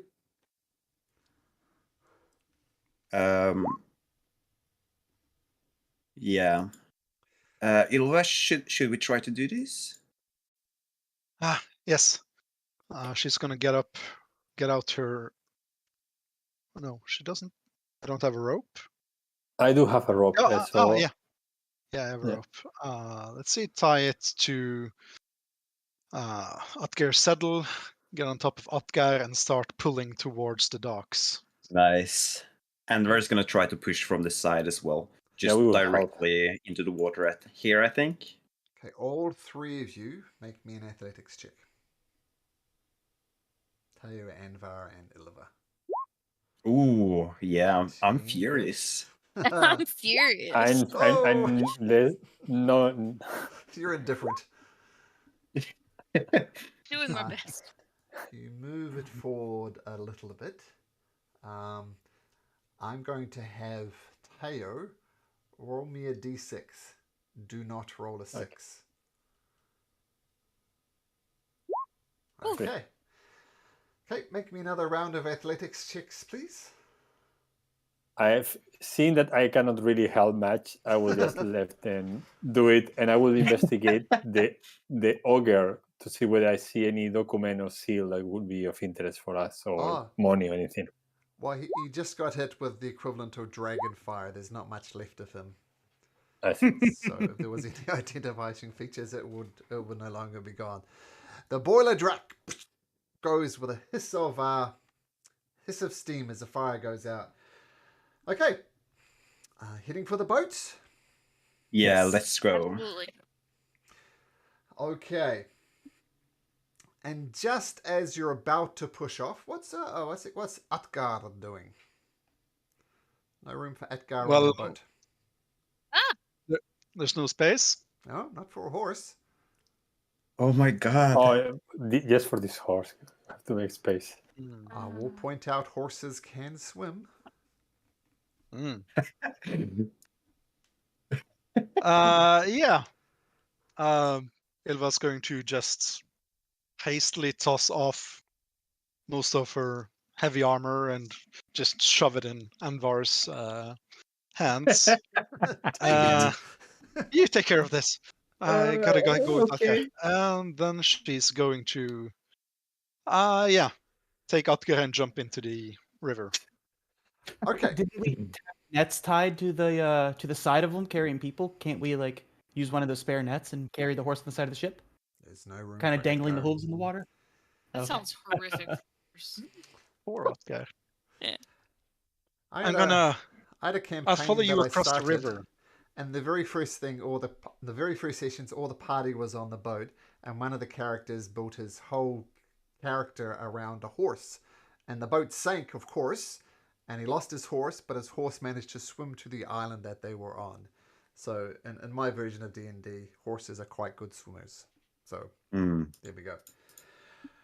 Okay. But before we leave, I'm gonna give Ylva. I'm gonna place the light cantrip on Anvar's head, just in case it gets dark or foggy or something. Maybe it'll help for the coming hour. Thank you. I'll try to get to the other side and follow you from across the river. You better follow us, Ylva. Well, You don't really have a choice. The boats are relatively slow moving. They're powered by oars as opposed to sail, the majority of them anyway. Okay, so you all jump onto the boat and leave, and you see one more person. Jaev. If you remember Jaev, he was part of the Ironclad Regiment, kind of hung out with Cudgel. Not sure if I've showed you his art, but that's what he looks like. And I'll say, Ylva, you notice this before than anybody else. He's carrying a helmet of the Salamic armor of, you recognize it as Bicklin's Knights of Solamnia helmet. And it says, "Hold the boat!" And a man rushes through the haze towards the dwarf, clad in the armor of an ironclad regiment mercenary and gripping a horn helmet in his head. And you do recognize this as Jay of Valdruz, Cudgel's lieutenant. "Hold the boat!" And I guess one of you holds the boat that you're on? Yeah, sure. Yeah. And he jumps into the boat as the last boat leaves, and he says, "Oh my God, the battle with the Red Dragon Army went poorly. We tried to hold them at the gate, but they broke through easily. A few of us managed to escape. Bicklin sent me to help everyone in the village safely evacuate and assure that nobody waited for her and her mercenaries. And, I have more to tell, but let's get out of here. The Dragon Army forces are on our heels. We have to flee now." Anvar would like to do an insight check. Yeah. I have a little suspicious feeling that he's lying for some Me reason. too. But, You guys are so untrustworthy. but I don't know. No? Can I roll too? Because Sure. I was also wondering. Okay. 11. I mean, he seems genuine. I mean, he was by Cudgel's side. He wasn't involved in the Battle of High Hill. But it's a little odd that he's got her helmet. So it's a lot. I'll explain everything soon. And with that, We reach to him and let him go inside. Is it possible to see anyone else, like from the boat, approaching? Some kind of knights that obviously aren't, well, dragons or dragon persons? Nope. Okay. Nope. This is not good. Yeah, the village has been taken over. Here's a bit of artwork I missed, so just show it to you because I always forget to share artwork. But this is the scene. Oh no, that's not the one. No.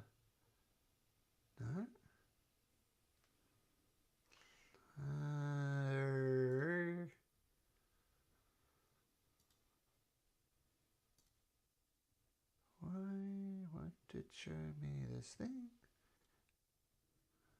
No.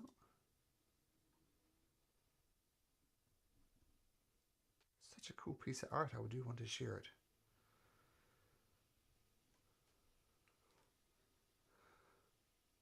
Here it is. Here it is.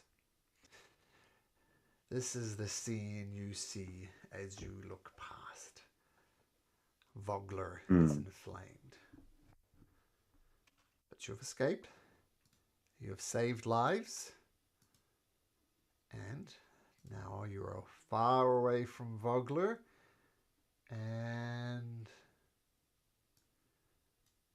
you're heading across the river. So this is where we are now.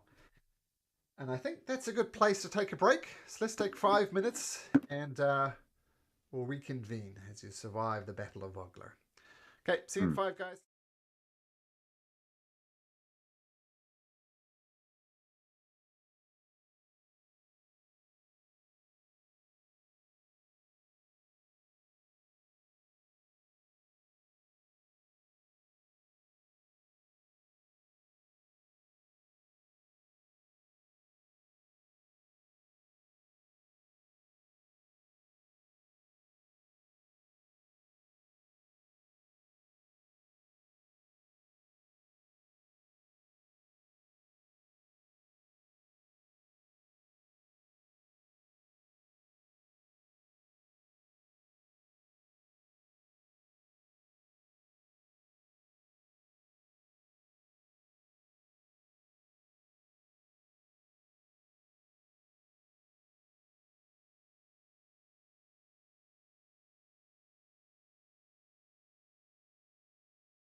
So take a moment to do that. Oh, now there's 2 feats, or a feat and an ASI. Oh, it's at that level, is it? No. Anvar, Oh, well. don't forget you can reroll ones for. Oh, that reminds me. I need to look at Right. Yeah. Let's try that again. Yeah, that's Ah, much there you better. the. Oh, Arshan, that's pretty good too. Mm-hmm. Indeed. Elva, yeah, Mm, yeah. Excuse me. And I'm gonna post this Okay, good. in general. Oh, yeah, that's good.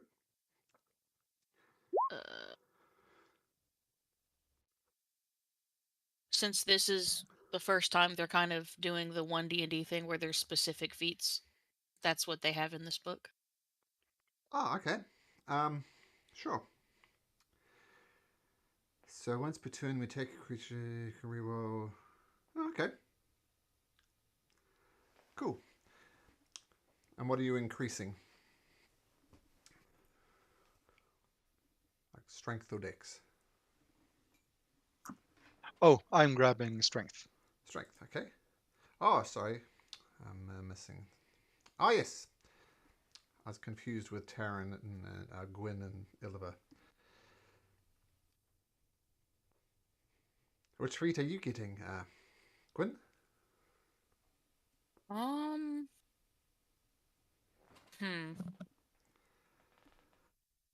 I am torn. But I think I'm gonna choose. What's the prerequisite? Okay, yeah, I can do this. I'm gonna do divinely favored. Okay.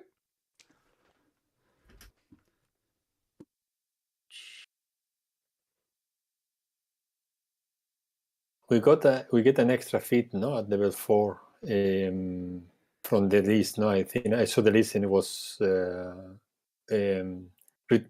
Ritualcaster, Warcaster among them, I believe. Okay, so you're getting Warcaster. Cool. Mhm.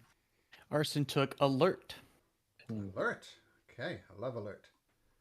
Yeah, it was about in between both, but yeah.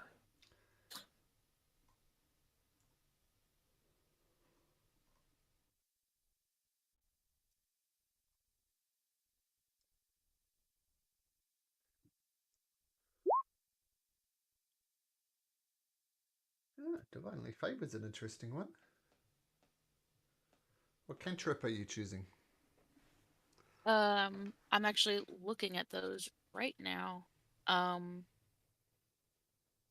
going through them. I think I'm gonna do. I think I'm gonna do guidance. Oh, such a good spell. Yeah.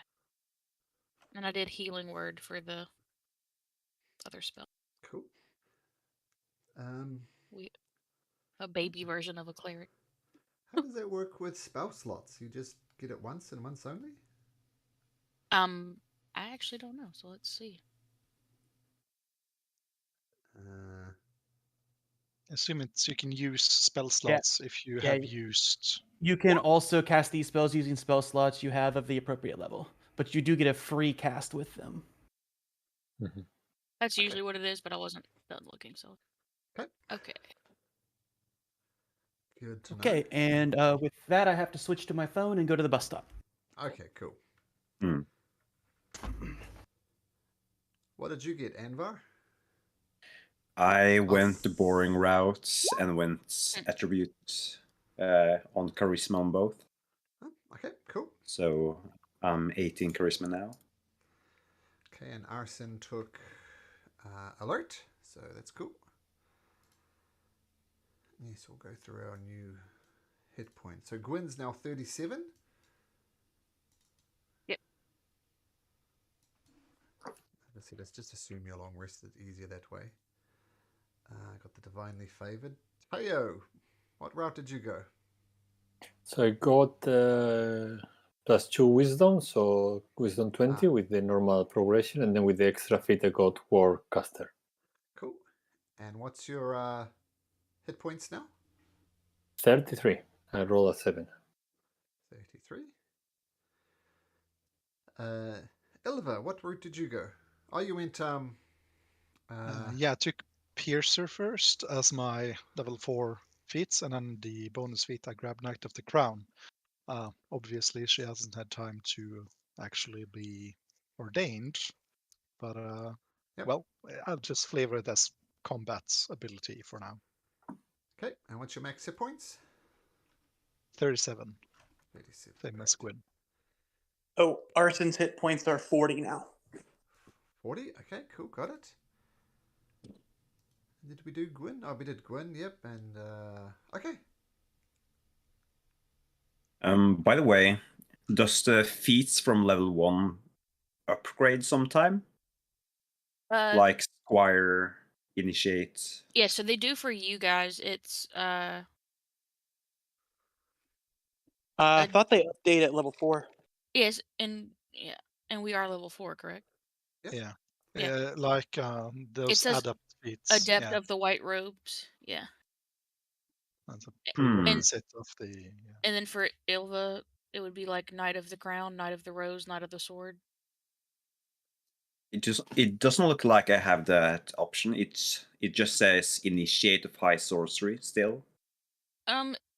Okay, scroll if you scroll down to the feats and see the ones that are maybe not available to you and see if you're missing a prerequisite. I'm gonna check out those feats. Sure. You can also just, if you have, or if D&D Beyond is wonky, and you have Initiative High Sorcery, you can click the cog wheel on Manage Feats and just uncheck Use Feat prerequisites. Yeah, I'm on Manage Feat now. Do you guys know what the name of the other one should be? Are you doing the White Robes? I couldn't remember. Yeah, White Robes. Yeah, it's Adept of the White Robes. Adept of the Yeah. Yeah, I can see it here. Should I just add it or? Yep. Okay, cool.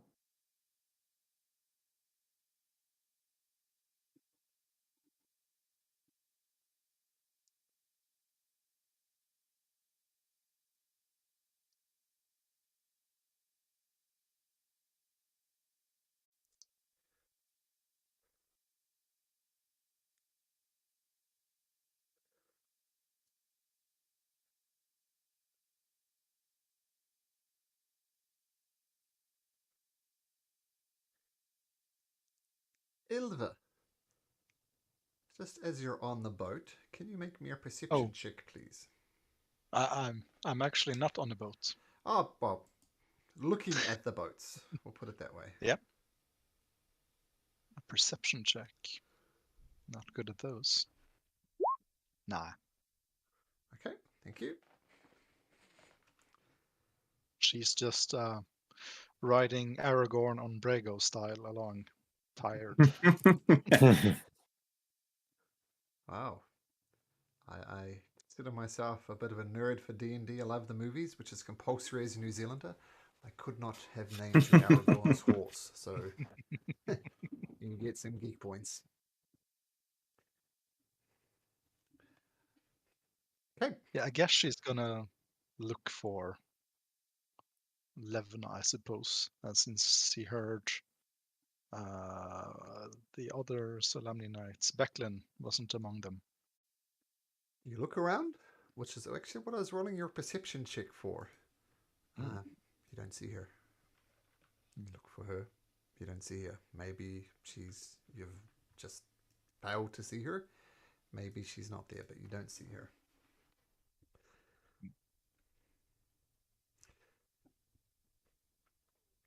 Was everybody good? Yeah, I just have to choose a spell first, and then I'm fine. But I think I have to do this manually because the feat Adept of the White Robes is kind of wanky. So I'll just spend a minute or something to choose the spell. Sure.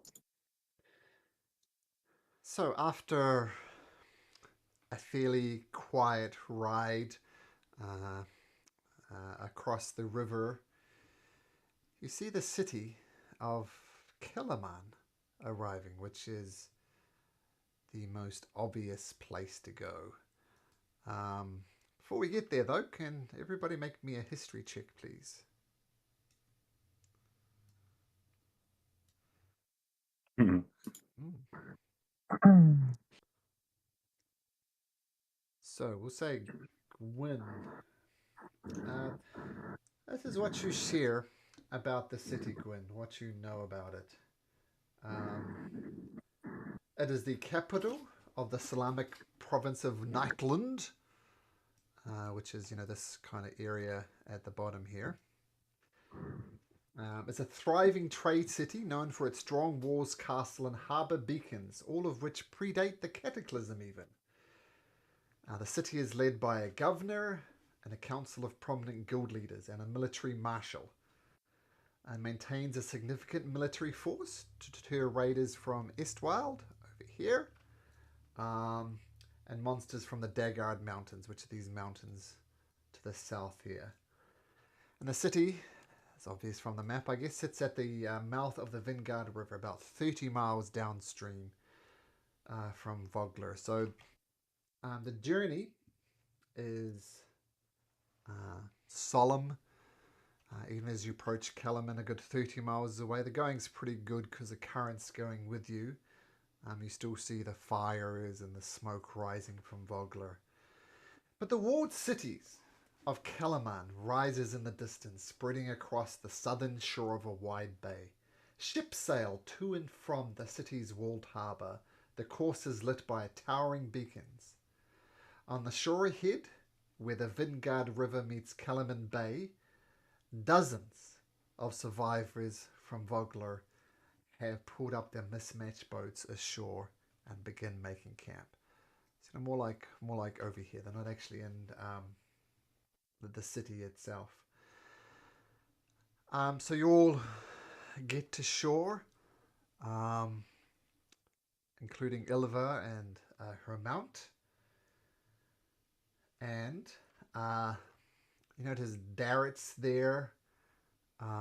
The Mayor is there, Mayor Raven, and once again, can you'll make perception checks for me, please? By the way, I would have, Ylva would have, of course, left the chest that she had fastened to Atgeir on the boat before she jumped in. So, Okay. 21 perception for arson. Okay, Gwyn.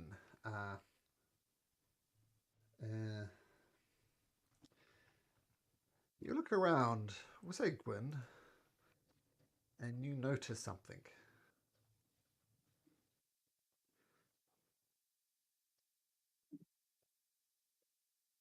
Whispering it to you. Would arson also see it with a 21? Yep. Not sure how I'm going to whisper it to you, though, since you're just on your phone, right? Discord whisper? No, it was in, but I'll Discord it to you. Okay, thank you. Okay, so still with the chest around the back, you see Darrett and Raven trying to help out these people as best you can. There was one boat behind you, which has got some more younger people on there. There's a couple of teenagers trying to pretend they're stronger than perhaps they actually are, as is the wont of teenagers. And their boat is 20 feet offshore and slowly drifting away. They're really struggling to bring it under control. What do you do?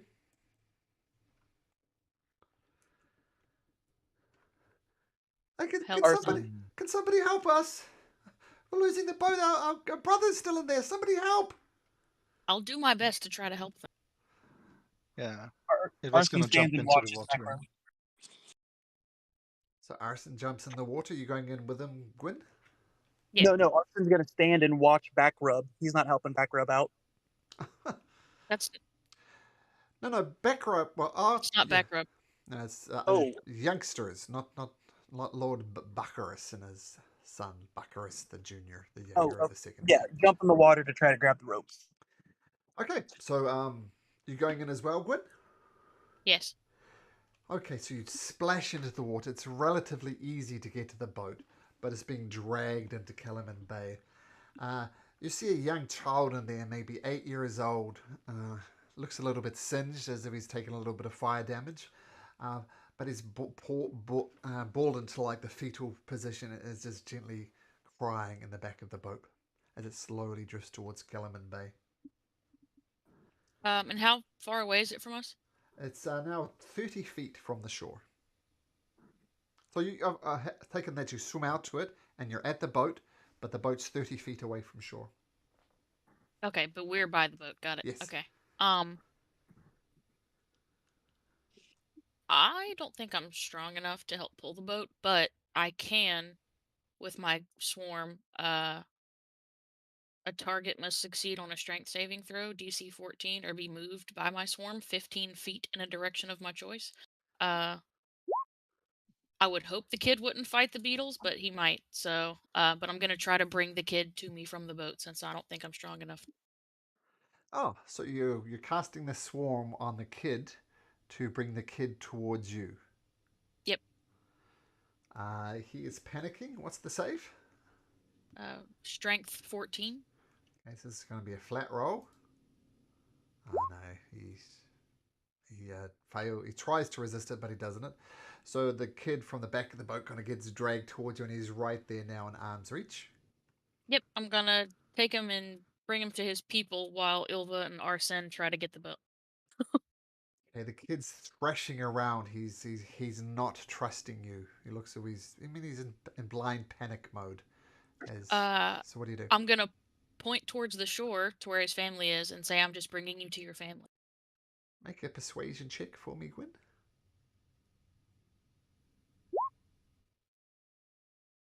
I'm gonna do this as an opposed thing. He struggles for a little bit in your arm, and he kind of then leans into you, Gwyn, and he says, "Where's Mother?" Right there, and I'm just gonna point towards the shore, and keep going as I bring him back. Make a deception check. Doing my best. Damn it. I don't see her. Are you sure she got on a boat, miss? I didn't see her after the battle. We will make sure when we get there and just keep walking. Or keep swimming. Yeah. Somebody's gonna say the Finding Nemo thing, right? Just keep swimming. Okay. So you eventually get back onto shore with this kid in your arms. Arsene, you're up by the boat. What are you going to do with the boat? If possible, I'll pull myself on the boat and then try to throw the rope to Yulva. And Ilva's gonna swim to the shore and fasten it to Atger if possible and pull it. Okay. So,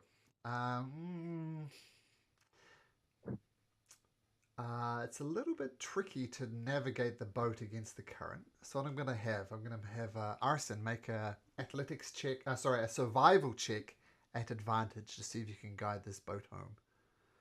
Okay, survival at advantage. 1 second.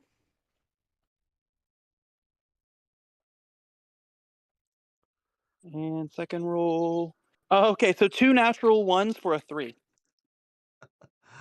The front of the boat snaps off, and it is sinking. We have Atgar pulling it, but pull too hard, and you jank the wrong way, and the front of the boat just snaps off and is starting to sink. Do we see from the other part of the harbor that they are not doing well? Yeah, they're maybe say 40 feet out now. Okay.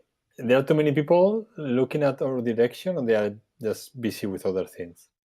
Oh, a lot of them are. Some of them are weeping quietly. Some of them are staring off into the distance. Not Okay. really paying that much attention. They've got the whole I home will has been jump destroyed. into the. Yep. Okay, I will jump into the water, and when I'm under the water, I will become a crocodile. Cool. So wild shape into a crocodile. Nice. Yeah, and I'm going to swim under the water and trying to initially trying to help the boat to drift into the coast or to the harbor, wherever it's close. Okay, so in other words, you're trying to save the boat, even though it's wrecked. You're trying to help the stranded boat, the scuttled boat. Mm-hmm. Okay. I think this is very much an alligators or crocodiles jam. I'm not even going to make you roll for it. So you get underneath the boat, you kind of half carry it on your back, and you swim it back to shore with arson still on top of it. Mm. Okay, so you get the boat back to shore. It's in a bit of a mess. Gwyn, the kid's with you. I see you hands the kid to his people, and the kid Yep. looks up to you. I want my mother. Take me to my mother. Assuming his siblings are right there, yeah? Oh, they were just random collection. They're not his siblings. Oh, I thought you said our brother was still in the boat. That's why I thought that was Oh, his if I family. said that, I made a mistake. Okay. I don't know where your mom is. We all kind of got lost and stuff.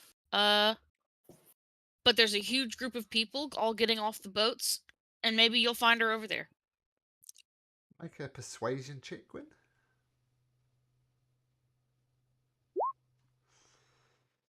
The kid kind of looks at you side-eyed. I'll roll this again. Okay, miss. Okay. Thanks for taking me from the boat. And you see the kid looking around for his parents. And during the rest of the thing, you're kind of keeping a half eye on him, Gwyn. The kid continues to wander. After an hour, he still hasn't found his parents.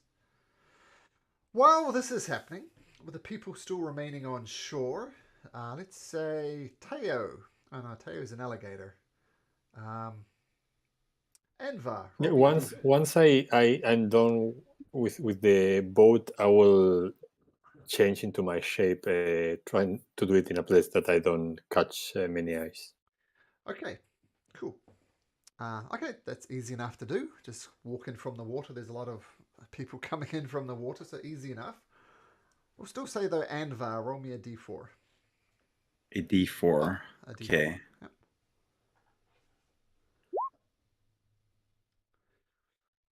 Okay, Anvar, as you're watching these people try and rescue the boat, you see an older refugee, an older woman, maybe in her late 60s, and she's just stepping out of a boat, and you hear her scream and fall half into the water. Still her head above water, like she's kind of fallen down into the shallows. She's ah. Is she like close to the beach side or something, or is it like beneath the bridge or whatever? She's right on the shoreline. Like the boat pulled up to Okay. the land, and she was getting off, and then she fell. Anwar is gonna go into the water and try to assist her. Oh, thank you. Thank you, good sir. Just help me out of this water if you could. Of course. Let me try to get you to somewhere more safe. Oh, thank you. Just get me out of the water, please. I think I've done something to my ankle. Yeah, Anwar is gonna try to lift her out of the water, or not lift her, but just like try to carry her weight on the side and get her to the shoreline. Yeah. Okay, make an athletics check. The DC will only be 5 to try and drag her out of the water. Well. Oh yeah, I'm stoked. Yeah, I'm so ready. she's weighs almost nothing. The water that soaked her clothes is perhaps weighing more than she does. And you do pull her out of the water, put her on 10 feet or so away, and you see already her right ankle is turning a nasty shade of black. Oh, Ooh. it's my ankle, son. Could you help me? Well, I can certainly try. Anwar is going to place his hands gently around her ankle, and he's gonna use a spell slot and cast Cure Wounds on her. That is anything that one or higher would have done the trick. But Nice. yes, you notice the blackness in her ankle start to fade away, and her ankle was at a slightly odd angle, but now it's snapped back into place. And even the little cuts, scrapes, and bruises she got leaving Vogler um, is healed up. She looks like a new woman. Nice. And Uh, we're just gonna say, I hope this feels a little bit better for you. where did you learn to do that? Uh, I didn't really learn it. I just know it. But don't worry, I'm a mage. I'm a mage, so I can do this kind of stuff, I guess. Oh, well, oh, thank you, son. I appreciate it. And she Of stands course. up and, kind of crooks her arm, expecting you to take it. Or, Yeah, I'll take grabs it. your arm the other way around. She grabs the crook of your arm. Just help me Yeah. to the main encampment. Bloody Of please. course. And Yeah, she, I'll assist her and try to make some friendly chit chat along the way to make the experience a little bit better if she's, well, feeling down or having a rough time or whatever. well, and she's feeling physically a lot better, but once again, her home is no doubt in flames back in the Vogler, so Right, yeah. not so good. Okay, so you help her back to the camp. People are setting up. Well, they're just sort of sitting around. I mean, there's some people have gotten their belongings out, trying to dry them out. But it's a pretty hexy evacuation. Maybe someone, if they had more time, would have grabbed tents and so on. But effectively now you're out in the open. But you help her as best you can. Mm. Let's say, wait a second. We'll just switch to Gwyn for a second. What do you do, Gwyn? Yes. This is in regards to that whisper you sent me. Yeah. I would go around to find the people that were on the first boat that we filled up and Uh-huh. ask around for Baccarus and Baccarus the Younger. Well, as soon as we got here, miss, we were on the first boat with them. They all just went immediately to Calaman. I mean, I don't know why they're in such a rush, but as you could just look around you, that there's so much to do. We're out here in the open, but yeah, they went as quick as they could to Calaman. Of course they did. Yeah, man, you're not wrong, man. There's no polite words I can think of saying about them. They're selfish people. Yes. I'll thank them for that, and I am going to try to investigate, look around for some people that could maybe take care of this kid that's wandering around. Uh, okay, tell you what, we'll make that as an insight check. See if someone's like relatively got their shit together. They can maybe start taking care of a child. Everybody's just keeping to themselves. You don't. No one comes out of the crowd. You can start trying to talk to people if you like. Yeah, I'll try. I feel like Gwen would at least try to find help for the kid. So Okay, make a persuasion check. We'll just make this a general persuasion check as you go around and attempt to ask for people. Um, you do come across a younger couple, sort of in their 20s, and you approach them. What do you say? I'm very glad that you guys have successfully escaped Vogler. I'm very sorry for your homes and things that you guys have lost. Oh, kind of lost Um, everything. I mean, some There people took some happened. stuff. We took our clothes on our back. That's all we had time to do. Our homes in flames. It's just sad days.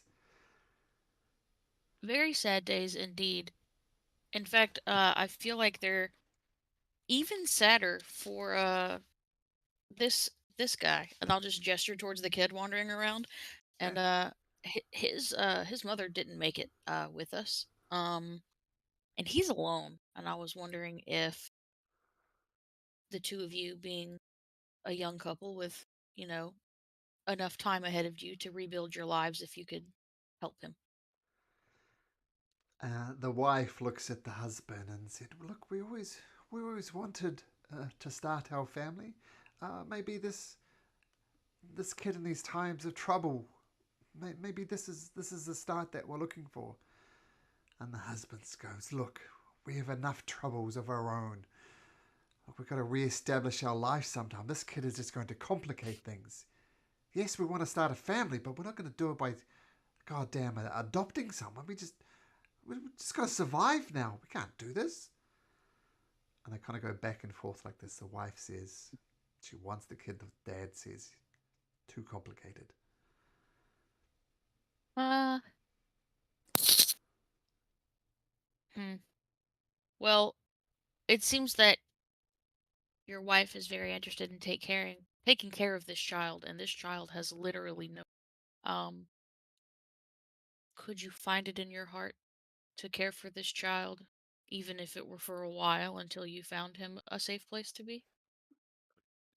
Another persuasion check, Win.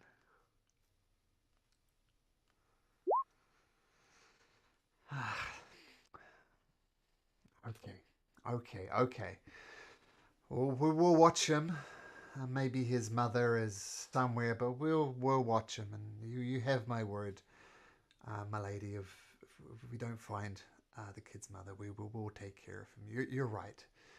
I mean, bad things have happened, but that doesn't mean we need to be bad people as well. So we'll take the kid.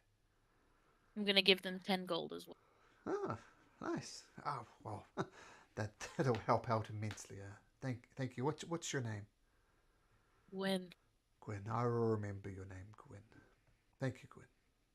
I will bow to them and then go find my companions. Okay. The kid's a little hesitant, but he does go with the parents because no one else is looking after him. Okay. Theo, roll me a d4. 4. Okay, I'm going to bring Arson in this as well. So Arson, you see this as well. So everybody's going around and generally helping out. What you see, I mean, as the husband said, bad, just because bad times are happening, that doesn't means they need to be selfish. Well, you see the opposite example of this. You see two rowdy youths, sort of in 16, 17-year-old, and you see this middle-aged woman in her 40s or so, and she's holding on to like sleeping blankets. She's got a coin purse to her side, and these two youths are saying, "Hey, look, lady, you're not gonna leave those. Give us the sleeping bag and the gold." And they're trying to forcibly snatch it from it. "Give it to us." And the lady's holding on for grim life, holding on to what would be, apart from the clothes on her back, her only possessions. Give us that. Come on. Teo, Arson, what do you do? Hey, you! And I run into the I wouldn't say fight, but into the discussion. Ah, So this is not to no. this is not to hit them. This is at their feet, trying to get them to stop. Nice. I like the little scream that Gwyn did as you solve this situation with violence. Old lady dead. We are done. Okay, so you rush up Tayo and they say, "Oh, push off. This is none of your business. This is ours by right. The future of Vogler and the future of us is with the youth. This old bag has no use for it. And she's not actually that old, but, kids, anything over 30 is ancient. This old bag doesn't need it. And then 14 will be good enough just to explode from their feet. What the hell was that? You piss off too, mate. This is none of your business. You want another? I don't know if you know what happened on the other side of the river, but you know what can wait for you if you continue with this discussion. Yeah. Man, you should know better. Yeah, betting and some gold. That's how this is going to end. Once again, this is none of your business. Just piss off. We can make use of this. We'll turn it into more gold. We'll get a good night's sleep. Go away, have a beer at the pub, cool down, and come back help people. If you want to do something for your folks, stop robbing this old lady. Okay, we'll come back to that in a second because Arson is stealthing apparently. While he's talking, while they're talking and they're not focused on me, the main guy that's talking, I'm gonna sneak up behind, directly behind him, psychic dagger in hand. Enough.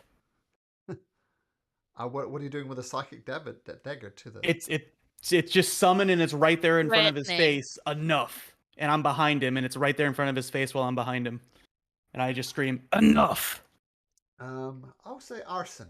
Make an intimidation check.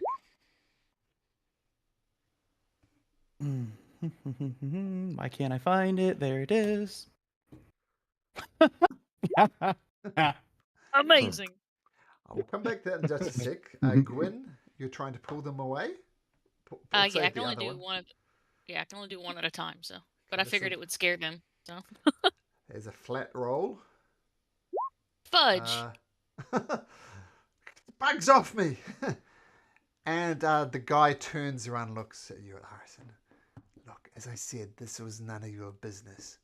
I'm calling your bluff. Kill me in cold blood if you want. But let's just say the situation will escalate if you take me down. I don't buy your threats. Good. 10 will hit. I'm just gonna punch him in the nose. Okay. So what's your strength modifier? Oh, it's always at least 1. It's -1. So you punch him in the nose. You hear a satisfying crack as you break his nose and blood starts streaming down. And he says, "Oh, shit. This is too much. Let's just come back later." And both of them, the one who you punched runs away with a bleeding nose. And the other guy seems a bit more brave, and he turns around and asks him, "Is this what you do, is it? Put blades to people's throats? Trying to be Is this what you do, is it? Steal from women? You saw, That's what you sound you like. saw we tried to save the town and we helped with the evacuation. You really want to cross us and mess with a fleeing refugee? Tries to headbutt you in the nose. Does a 16 hit? 16 does hit. It just hits. 16. Cracks you in the nose once again. Blood starts pouring down your face. Got my eye on you, mate. And he starts walking away. These are little babies. Dagger toss at his feet, not to hit him, right in front of him. That goes for me too. Turns around. You might want to put some ice on that, bud. He walks away. I turn to my companions. Guys, we cannot convince everyone in this town to do what we want them to do using force. I mean, the spirits are quite heated, and of course these guys are assholes. But we are solving trouble with trouble. I think we should try to calm them down instead of boiling more things up.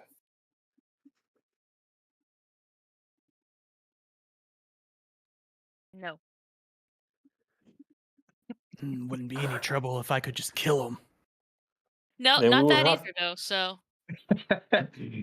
If we have to defend the city at some point, we will need these two assholes. Yeah, So but I like think I'm not next gonna let time, him take this perfectly of young course not. woman's blanket and money. No. I'm not saying I was trying to convince them not to do that. I mentioned that maybe instead of heating things up, maybe we can try to calm them down, because I have the sensation that with all these refugees in Kalaman, things are gonna be heated soon. This is too many people in one place, and I have fearing that this is not gonna be the first. Sorry, it's gonna be the first, but not the only issue that we are gonna encounter in the following days.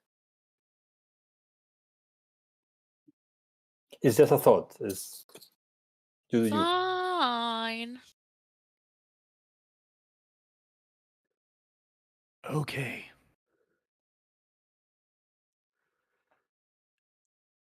I Mia, understand your pain. As I said, these are assholes. I check on the woman. Is she doing fine? yeah, she's holding on to her bedroll and she's still got a coin purse coin purse, Hmm. and she walks up and says, "That those while I don't appreciate what they were doing, I know both their parents didn't make it out of Vogler. They were neighbors on mine. They're good kids. They're just confused, angry, and scared. But I do appreciate your help. Thank you." They are afraid, and when people are afraid, they behave stupidly. They are behaving. But they should know better, stupidly. definitely. They should know better. Just give them some time to calm down. They're good kids. But thank you. Thank you for helping me, nevertheless. I check her. So, does she have everything she needs to at least stay warm? She has a bedroll, which is soaking, the clothes on her back, and a coin purse at her side. That's it. And that's pretty typical for everybody around here. I mean, Okay. she's actually one of the more fortunate ones. She's at least got a bedroll and some coins. Most people are wearing the clothes that they managed to flee in. Are we gonna be camping here so that people are kind of thinking of sleeping where we are, or walking somewhere else? Mayor Raven approaches you and gathers you up, and she says, "Well, um, I saw what you did for Vogler. Um, I mean, I appreciate it. Um, I think we need to get closer to Kellerman. Anybody who knows anything about it know that it's a walled city, so they might not even let us in. But I think we just need to gather up and get these people closer to camp. What do you think?" Let's do that. Yeah. I have one question before we move forward. Do you know what happened with Becklin? Why did he got this guy had a helmet? Okay. And she says, "Well, that's a that's a good question." Um, um, so she summons up Jaev Valdruz, the guy with her helmet, and thankfully he's still got his helmet. And he says, "Ah, Mayor Raven, I guess I owe you an explanation of what happened." And Mayor Raven says, "Well, I'm going to stop you right there. And this goes for everybody. I'm the mayor of Vogler. Vogler is not really Vogler anymore. We don't have a home to go back to. I'm the mayor of a city that doesn't exist. So just address me as Raven now. You don't need to address me as Mayor Raven. I'm the mayor of nothing. So just Raven. But please continue." Is everyone gathered together now? Yeah, like everybody in the group here. Yep, everybody's gathered Okay. together. Yeah. And the rest gonna say, well, you still have all these people to care for, don't you? So even though the city is lost, you still have your responsibilities to these people. Well, I agree. I'm still the leader. If Vogler has a leader, I am it. But once again, I'd prefer if you drop the honorific. Just Raven would be fine.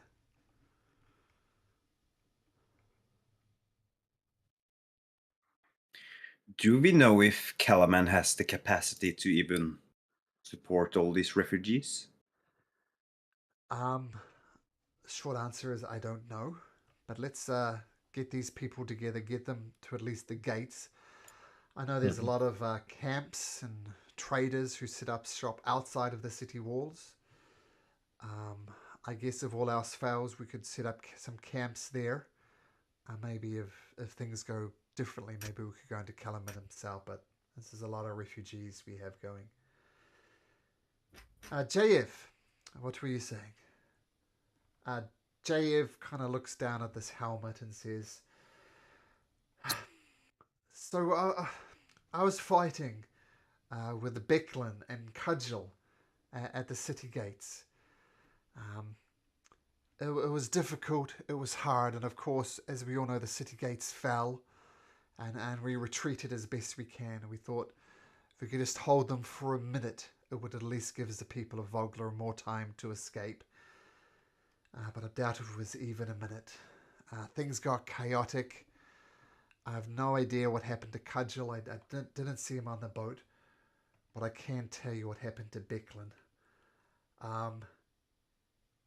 She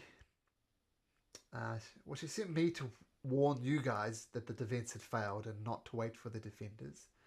And she gave me your helmet as a proof that she would give her word, that you would know only in death or in times like this would she hand over a helmet. So she handed me her helmet, but I'm afraid, she didn't fall, but she's been captured. She's at the mercy of the armies of the Dragon Lords or whatever they are. She's been captured. So I got the helmet, passed this message on, and I don't like to say this. I should have stayed and helped defend her, but I guess I'm a coward at heart, and I just ran. That was the last I saw her. She didn't fall, but she was captured. What about? I'm still looking for my mentor, Levna Drakehorn, and well, she's going to describe what she looks like. Have you seen her? Was she with Becklin when you?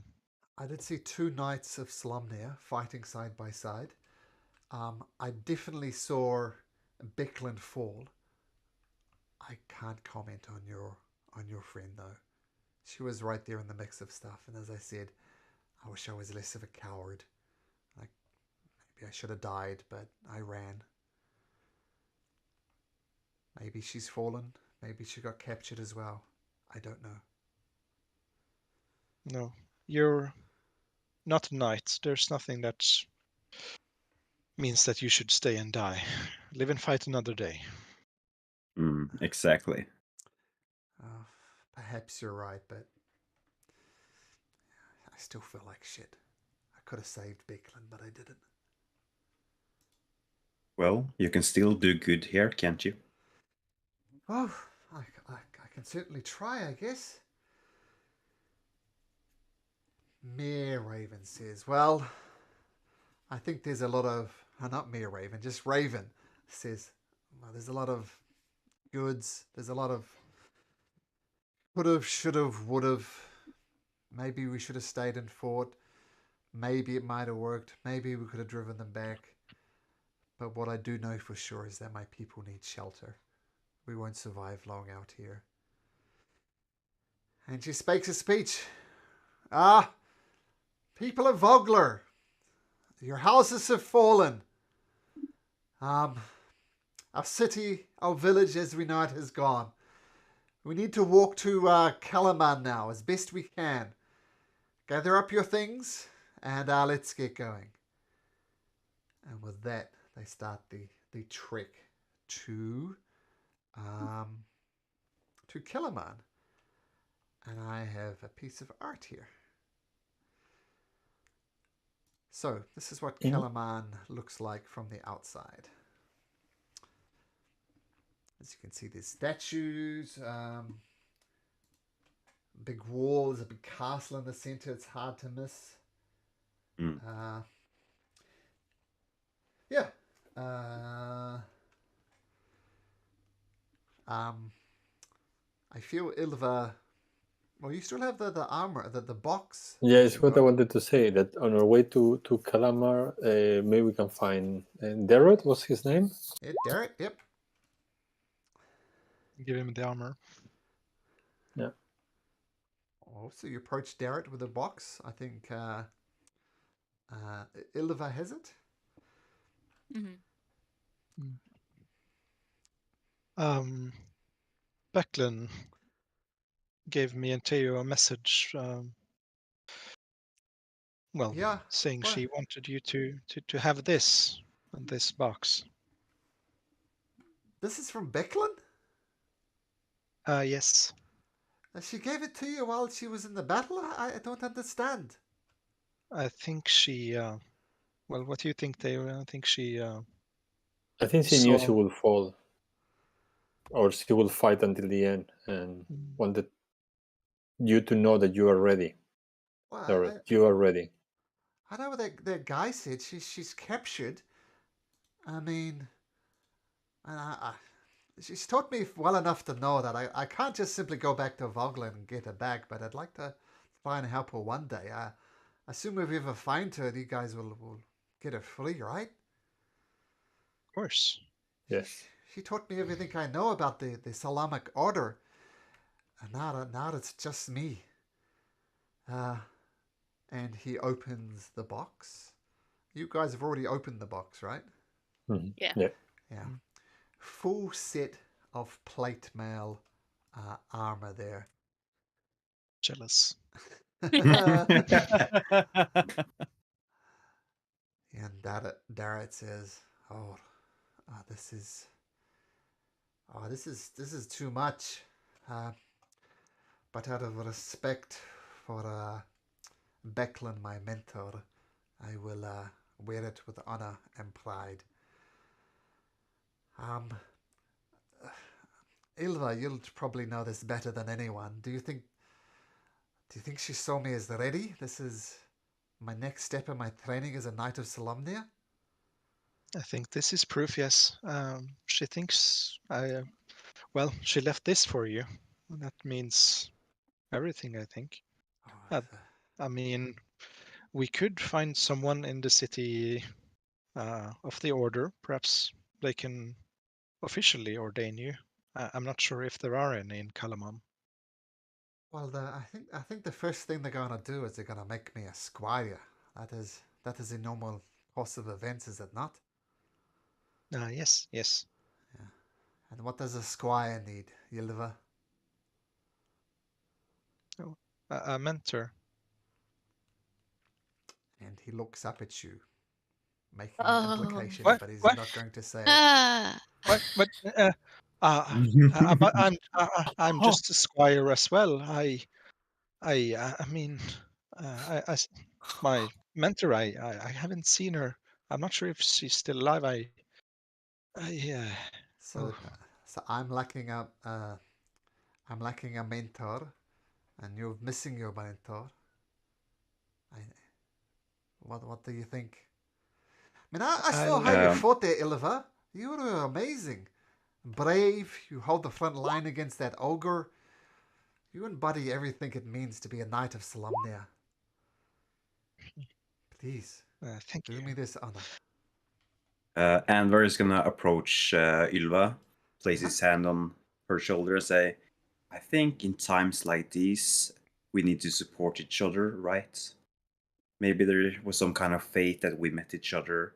Maybe this is, well, a lot of responsibility for you, Ylva, but if you want to become a real knight as well, I think this is a good opportunity for you." It is, I guess.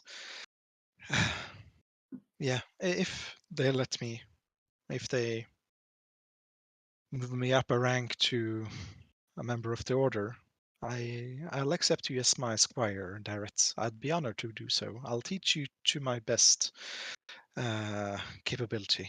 Oh, I don't appreciate it, Ylva. I know these are difficult times. You seem a little hesitant, but that did anybody who saw you fought and the way you fought. I mean, I saw you hold the front line against that ogre. Even though there was two of those dragon things next to you, you held the front line. You embody everything it means to be a knight of Solomnia. Thank you. It means a lot to hear that. So he solemnly puts on the armor, including the characteristic horned armor of the Knights of Solomnia. All right. Looks Well, good on you. oh, thank you. Takes him too long to put it on. I mean, plate mail armor is complicated.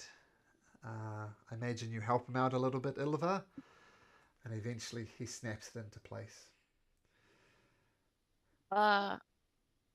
While Ilva is helping Darrett get everything into place, she'll take her rose. It's faded and gross and worn out, but it definitely is like a Knight of the Rose thing off her quiver, and bring it to Ilva and silently hand it to her and wait for her to say something. How this looks old. What does this mean, Gwyn?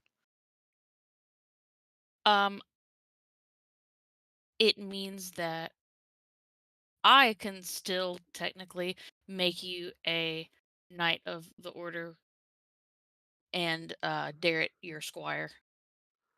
I can do that. Yes, yeah. It's Wow, been I like didn't.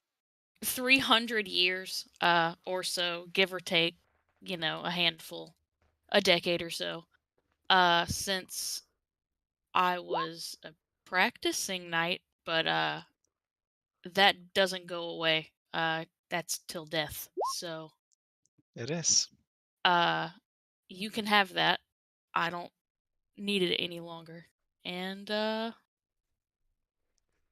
if you don't know the oath, I can tell it to you, but I have a feeling that you already know it. I do. It is pretty easy to remember compared to the measures. It's well, just a sentence. That's easy to remember. Well, then I believe the rest is on you, Ilva. Thank you, Gwyn. I hope I live up to your expectations and also Levna's. Already have. She accepts the token and nods. Now, Darrett, it seems, well, she's gonna ask him the question, what is more important in life, Darrett? Your life or your honor? Oh, that is the easiest one of all. It's my honor. Well, as easy as that. Your honor is your life. Welcome to the Order of the Solamnian Knights. Darrett is standing up, especially tall. He's slightly. He doesn't quite have the chest to fill out the armor, but he's puffing out his chest, and as he says, he takes the values honor and more else without his face moving at all. A couple of tears just drip down his face. And he does a classic, holds up his arm like this to grasp Ilva. I assume you take his hand. And Yeah. kind of brings you in for one of those manly hugs that men do. They don't do the open armed hug, just the like that. All right. Well, I have a lot to learn. It'll be a pleasure being your squire, Ilva. And me as your mentor. And I can't Let's help but lead these people to safety. yeah. So you start walking and talking, and Darrett approaches you, Gwyn. Might I have a word, milady? Of course, just don't ever call me milady. Okay. Miss Gwyn,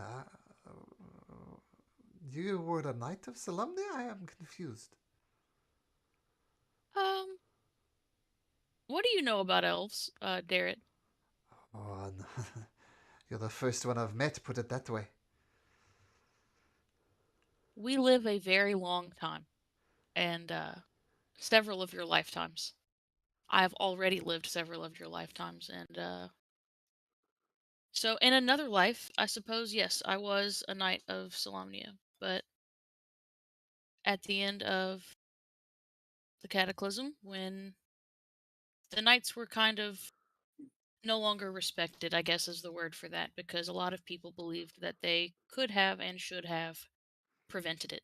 Um, so instead of fleeing like a lot of knights did, I chose to become a ranger and remain protecting people, but in my own. And do you still consider your honor greater than your life? Always. Ah, that's interesting. And yes, after the cataclysm, well, it's still true that Knights of Solamnia are not looked upon as favorably. Probably the situation has improved, but yeah, as I said, I have much to learn from both you and Ilva. I can teach you to shoot a bow. Oh, not really I my can't teach style. him that, so Well, you might have to get me a bow first. Fair enough. All right. So, gathering the refugees together, you make your way to Kalaman. Statues of titanic soldiers line Kalaman's mighty walls. Takes about 2 hours to get there, I should say. These ancient stone knights stare into the distance, daring invaders to dash themselves against the defences that withstood even the cataclysm. A disorganized neighborhood of tents and ramshackle structures line the road to the city's nearest gate, while soldiers in blue and yellow uniforms question all who enter. Now, what does Kellerman look like? I have a map here if I can find it. There it is. So this is the city of Kellerman. And I will do that. There we go. And let's get you a little marker so we can drag you around the city.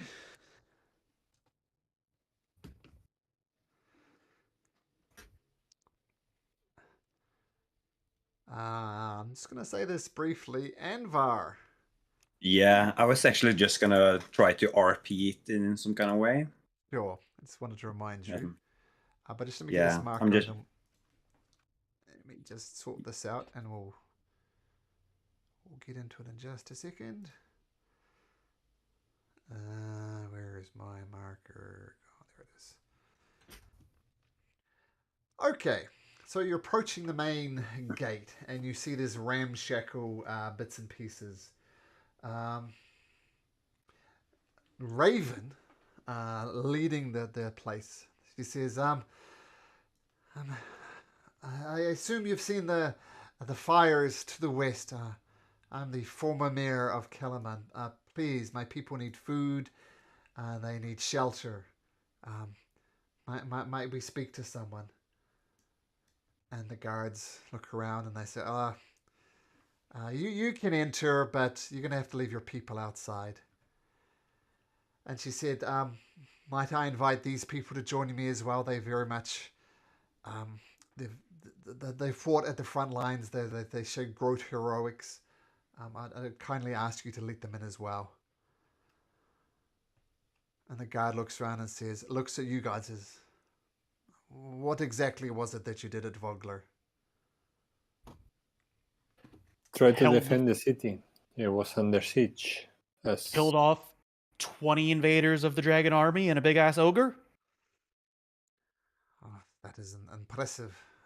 Let's make a persuasion check, Arson. Advantage because the group Sure. is displaying all their. Okay. Sure. 21. Nice. Um, And if that fails, I'll put a psychic die on no, that's actually it. okay. Oh, all right. I suggest you head directly to Castle Kellerman. Um, the leaders of your village are already there, and they're making negotiations as we speak.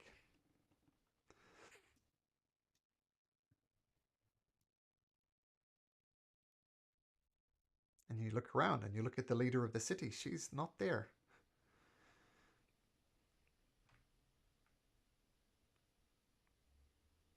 Wait, so the mayor is gone, or? No, the mayor was there at the gate. They're letting them entrance in, and she said, the guard says, "I suggest you go to Castle Kellerman. Your leader is already there negotiating." Oh, okay. So then we go there. But the mayor is the leader, and she's with you, so she's plainly not at the castle. Ah, okay. Okay. So yeah, the other two assholes are there. Yeah. Oh.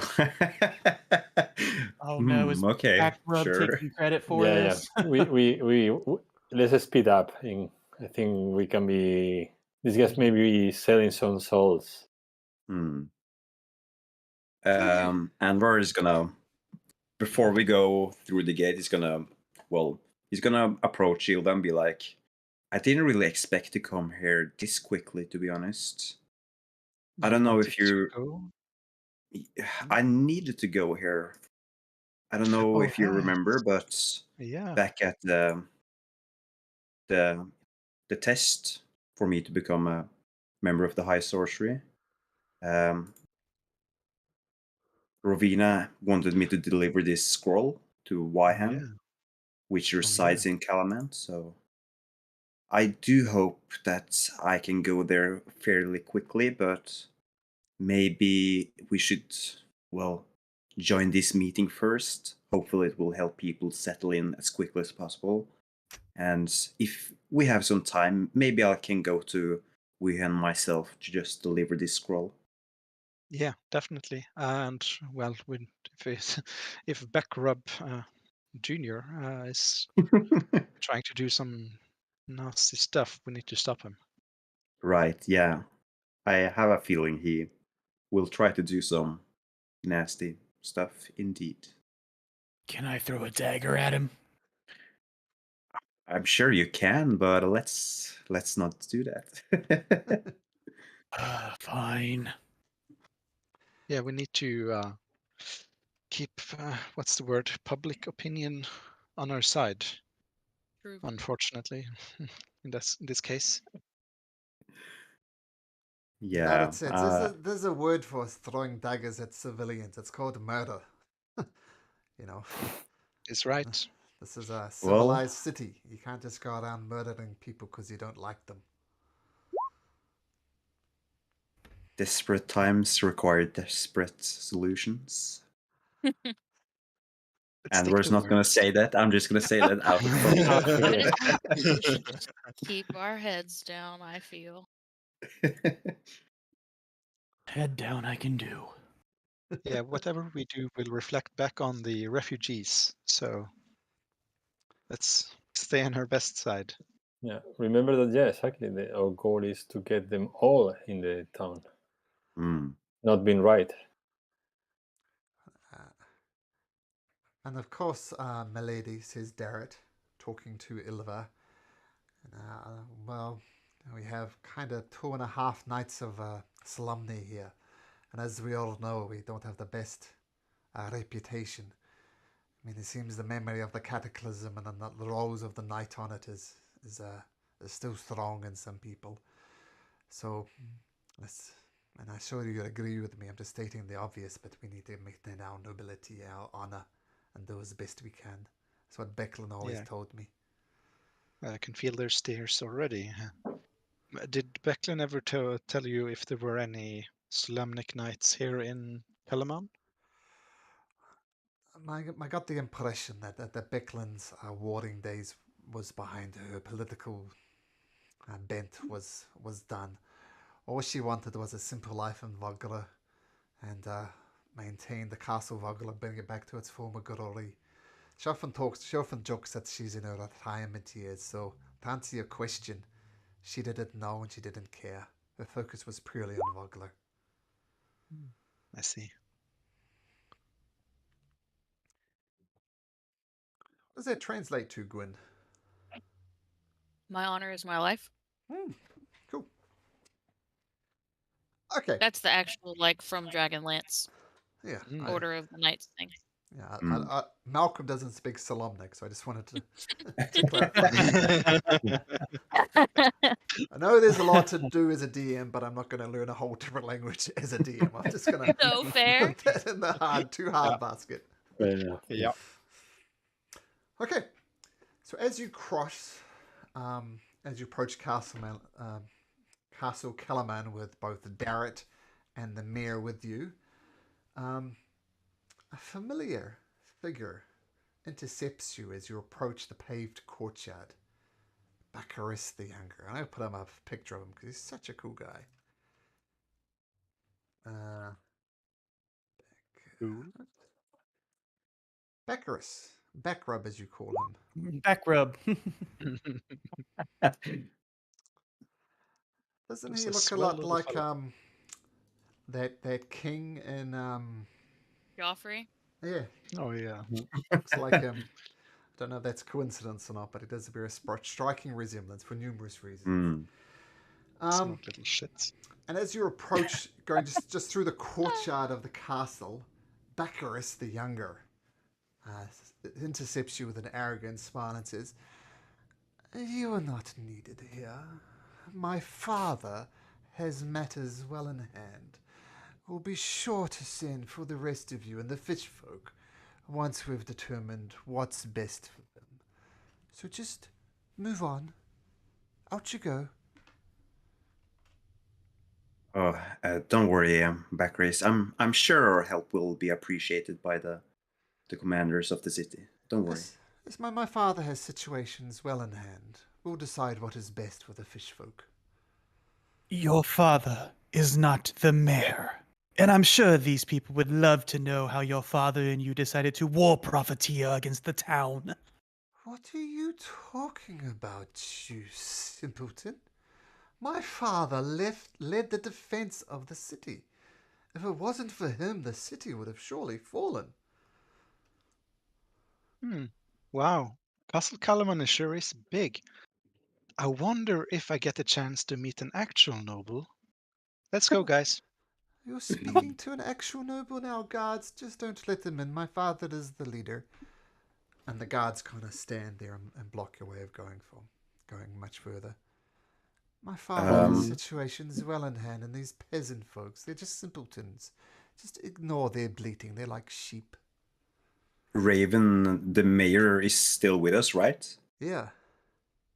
And she says, look, I don't know what's going on here. I am the former mayor of Vogler. I mean, my city's fallen. I no longer consider myself mayor, but I am their leader. And Baccarat says, I see what I mean. If it wasn't for my father taking control of this place, Vogler wouldn't have burned, and the so-called leader has stepped down. My father's in charge. He'll deal with the simpletons and the fish folks. Go to a pub or something. You're not welcome here. I'm gonna ignore Backrub and look at these guards and just say, you can ignore Baccharis. He thinks of you just as he talks of these fish folk. And we really need to get in, speak with your leaders, and get something settled. This is a much more serious situation than Baccharis over here thinks he knows. Yeah, we're trying to help a lot of people. Please do step aside. Okay. I'm going to say Ilva and Gwyn both make me separate persuasion checks. So not at advantage. Let's have two separate rolls. Nice. Oh, that's much better. Wow. Nice. The DC was 14. So Ilva, you're not making a good case. One of the guards says, "Oh yes, I recognize you, Raven. On a delegation, I did meet you. Okay, you can go in." And the guard stepped aside. And Backer says, "Oh my goodness, my father is the leader here. I demand you restrain these people." The guards. Yes, I'm sure your father will hear about this. Malcolm, I paying attention in the mannerisms and voice and way of talking of this young man. Okay, in case someone wants to copy him at some point. Ah, okay.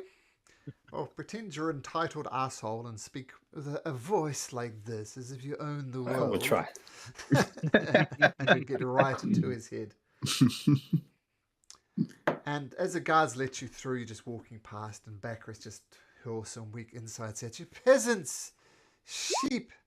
You're all a bunch of sheeple. My father is the leader. You have no place here. Go to your brothels and your bars and anything else you peasants do. You're not welcome here. And he just keeps on shouting things like that. But you're not being stopped. as we pass the guards, Anwar's gonna look at the guards and say, "Thank you. You're making the right choice." They give you a little nod as you walk past. All right. So with the words of Bacchus the Younger bleating in your ears as you enter, the guard who you were talking to, he escorts you to the council chambers on the first level of Castle Calaman. And 8 serious-looking people sit around a broad table in the middle of a spacious hall. At the table's end, a tall man with plaited blonde hair and a velvet vest of blue and gold stands to greet you. Welcome, guests. Welcome, Mayor Raven. I am Governor Kalof Mitat. I'll put that in the chat if you're taking notes for spelling. Governor Kalof Miat. Your leader has briefed me on the situation in Vogler, his bold defense, and his eagerness to strike back against these invaders. As the mayor says this, he nods to a man near him, Lord Bacchus.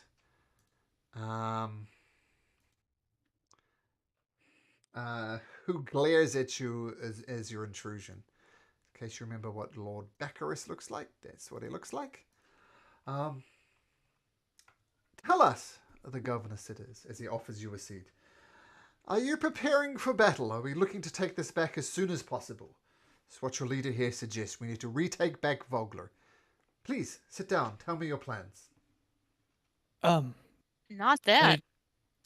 Yeah, I don't want to be rude, Governor, but this here is the actual mayor of Vogler, while us 5 tried to defend it so civilians could get away. That motherfucker there tried to war profiteer and charge people 10 gold per person to get on his damn ship to get here first just to con you. I don't know what on earth you are talking about. I organized the defenses. If it wasn't for my actions and the actions of my son, Vogler would have had much more casualties. I should be hailing me as a hero, not calling me names. Would you tell us then how... Yes, would you tell us how the ogre was defeated? Oh, there are many battles across the city, many ogres. I don't know if you fought an ogre. Please tell us. Regale your tales of your greatness. I'm eager to hear how you defended my city. Oh, well, you didn't know we were defending.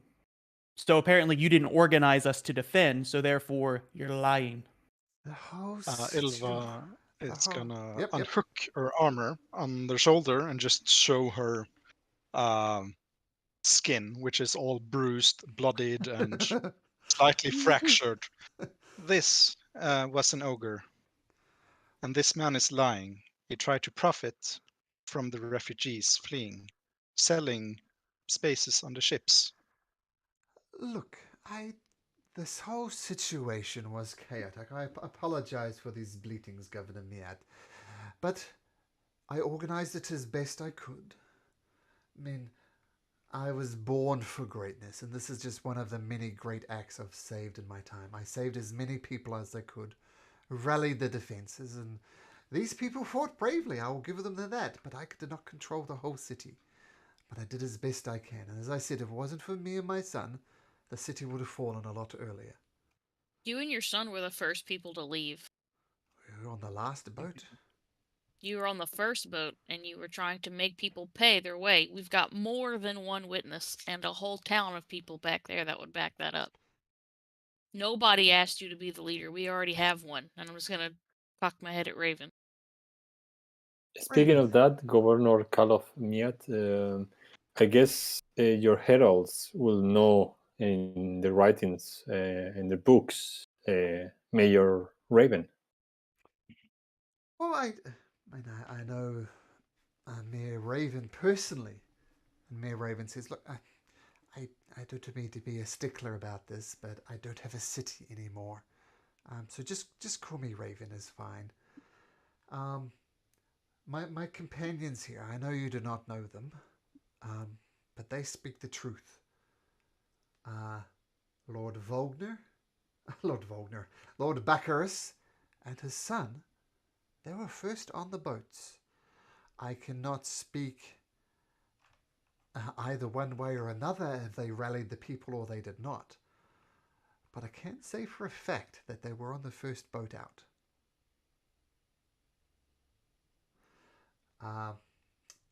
The Lord kind of scrapes his stubbly chin and thinks about it for a second. Let's make a group persuasion check. Ooh. Okay.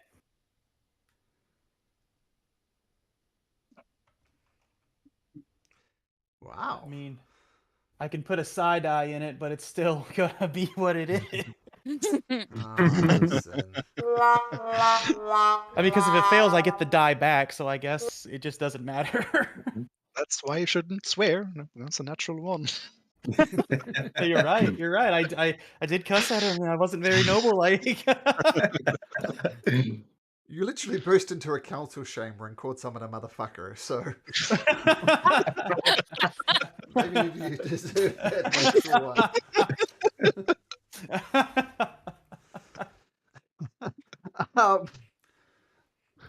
one. Commander Kalof, Commander Miat, he says, look, we have a difference of opinion here. Lord Baccharis, and Baccharis, he says, just looking at you, Baccharis, I notice your purple vest, I notice your sword, I notice your fine boots. I don't notice any blood, any bruises. I mean, have a look at this lady here. And Gwyn, you've popped off a bit of your armor for your bruises. What bruises did you bear? Is there blood still on your sword? Lord Barker says, well, I can't help it if I'm adept at sword work. It's just what I do. Look, this is all beside the point. Let's just agree to disagree at this point. What we need to do is take back Vogler. I'm sure many people would like to go back there. The governor takes a step back and he says, all right, well, let's, first of all, what happened in Vogler? I want to know every possible detail. Tell me. And he looks towards you guys. What happened in Vogler? Maybe we can start from the beginning.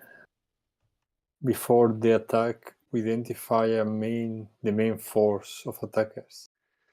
Not some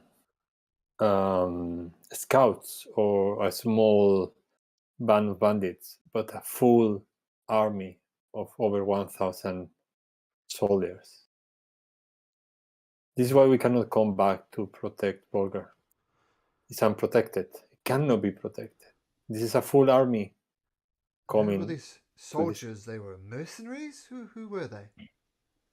Few of them, most of them, they were draconians. Oh, Creatures resemble dragons. Well, I was going to ask you what the hell a draconian is, but they resemble dragons.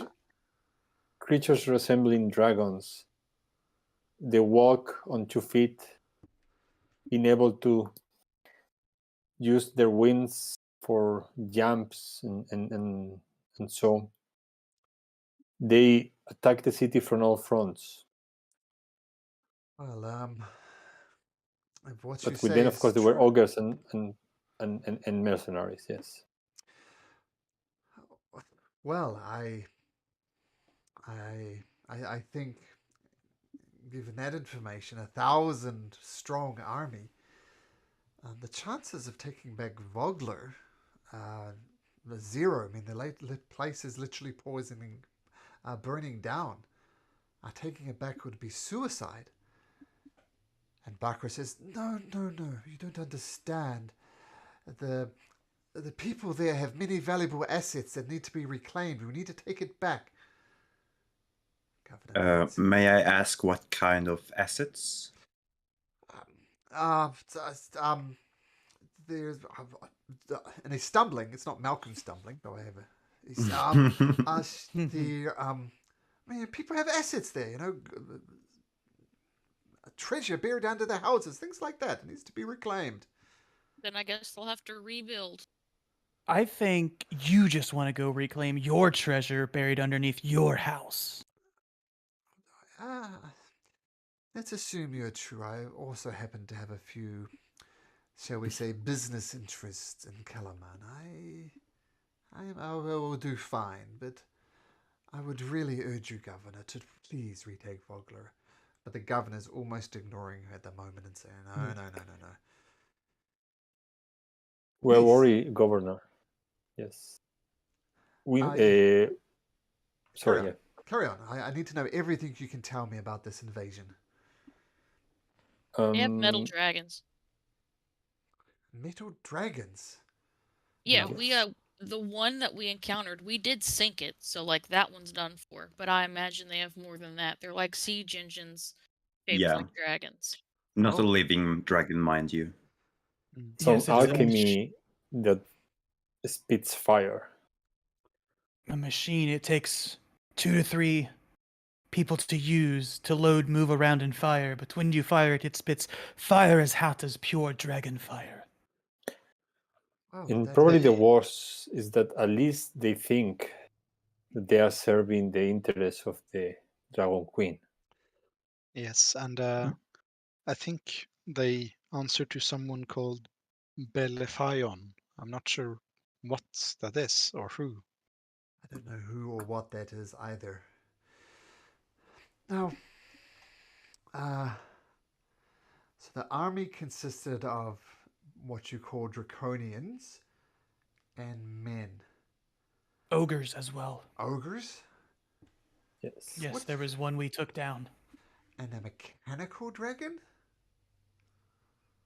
Yes, that 4 of the Draconians was pushing through the streets. See, you know what I think when I think of contraptions like that? I think of one thing only. I want to see if you guys would know. Where would they get such a thing from? I doubt they could build it. Gnomes? Evil gnomes. Gnomes, exactly. Once you have regathered yourself, I need you. Well, we need to discuss whether you want to. Well, let me take a step back.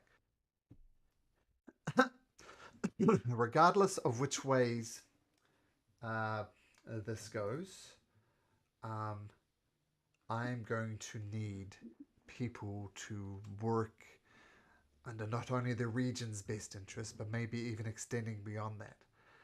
I wish to bring you in as, shall we say, special forces within the city's military. There is payment available for you, but I will need you to acknowledge me as a leader for this war force and serve under my direct orders. Will that be a situation that appeals to you? The position does come with pay. May I just ask? I don't want to be portrayed as very materialistic in any kind of way, but will there initially be some kind of items that will help us? Because this seems kind of, dangerous. Do you have anything that will be supporting us? Something that can aid us in the future? Well, a fair enough question. The rate of payment will be 5 gold pieces per week. If you need of equipment, you can freely take from our armory. It includes light armor, medium armor, and any type of weapons you require. I'm sorry, I just saw how disappointed Christian was that there was no heavy armor. No plate armor? There's Light One more armor, thing. Is better armor than me. medium armor. and potatoes.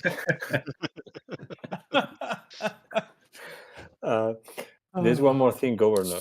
Probably the most important thing we didn't discuss. Our people are outside of these walls. Scouts may come and hit them. We need them in safe. We need them inside.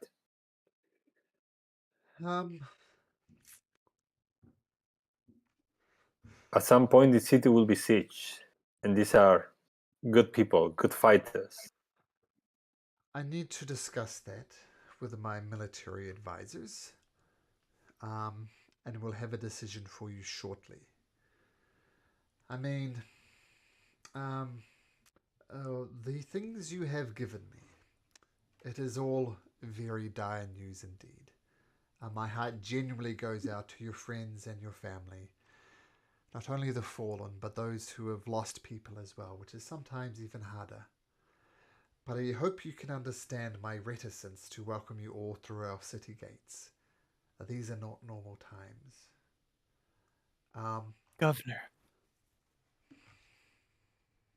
Governor, I can agree to your terms. I can't speak for everybody, but I will only agree as long as Backrub is not on your council heeding you advice. Curtis.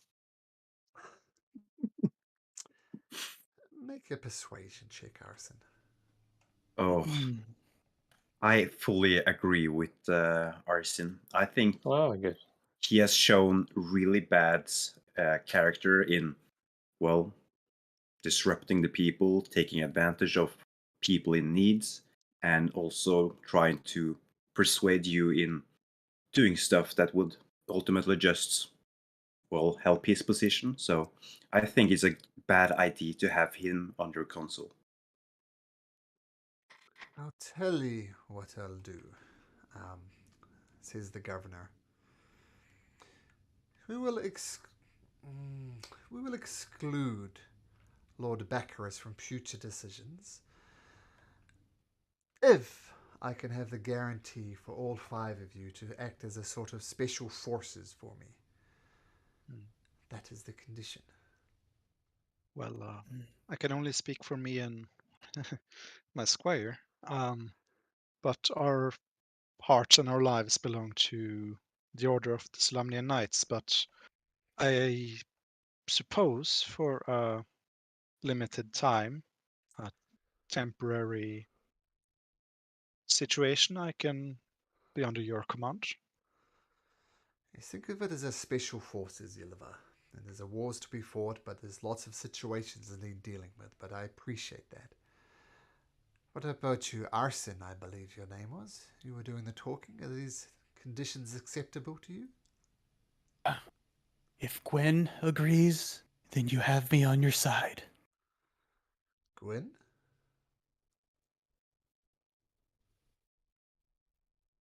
We will assist Ilva and Darrett in any capacity that they need. But after all these years, I'm no longer interested in being under anyone's command. Fair enough. Andvar. Well, as long as your goals don't conflict with the high sorcery, I will also help you to my fullest extent. My goal is to defeat the dragon army. I assume that no one in the Towers of High Sorcery would have a problem with that. You're welcome, I don't Andvar. believe so. Finally, you, Teo. What is your position on this? We have the same goal, so I accept, and I hope you take this willingness, all of us, as an example of what you will see in the people of Vogler. Good people that will help on this fight and should be shelter. But yeah, I accept. Lord Becker says, well, it is settled then. The condition was that all 5 of them accept allegiance to you. All 5 of them did not, so I will remain as an advisor for Vogler in the meantime. Who didn't accept? Oh, Gwyn Gwyn and Anderson. Arson didn't.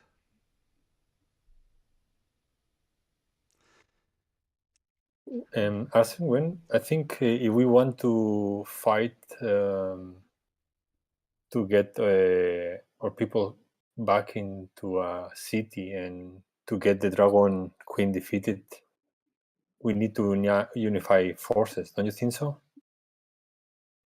I am agreeing to fight alongside all of you till whatever end that may be.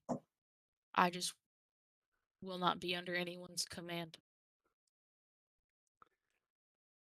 Well, it is settled then. I will continue to be an advisor, keeping Vogler's best interest at heart, of course. I believe that's up to the governor, you know. My conditions were plain. If you all accept me as the military leader, think of me as a general and you as my special lieutenants. But that is not to your satisfaction, Alf. That is fine. I understand that. But Lord Baccharis will remain.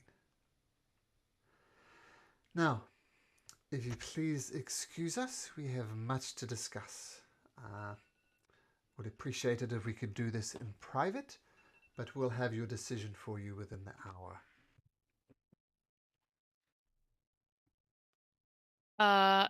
Yeah, Gwen's not gonna leave. Yeah, Arson's sticking with Gwyn. Do the rest An of you? hour? So here's the deal.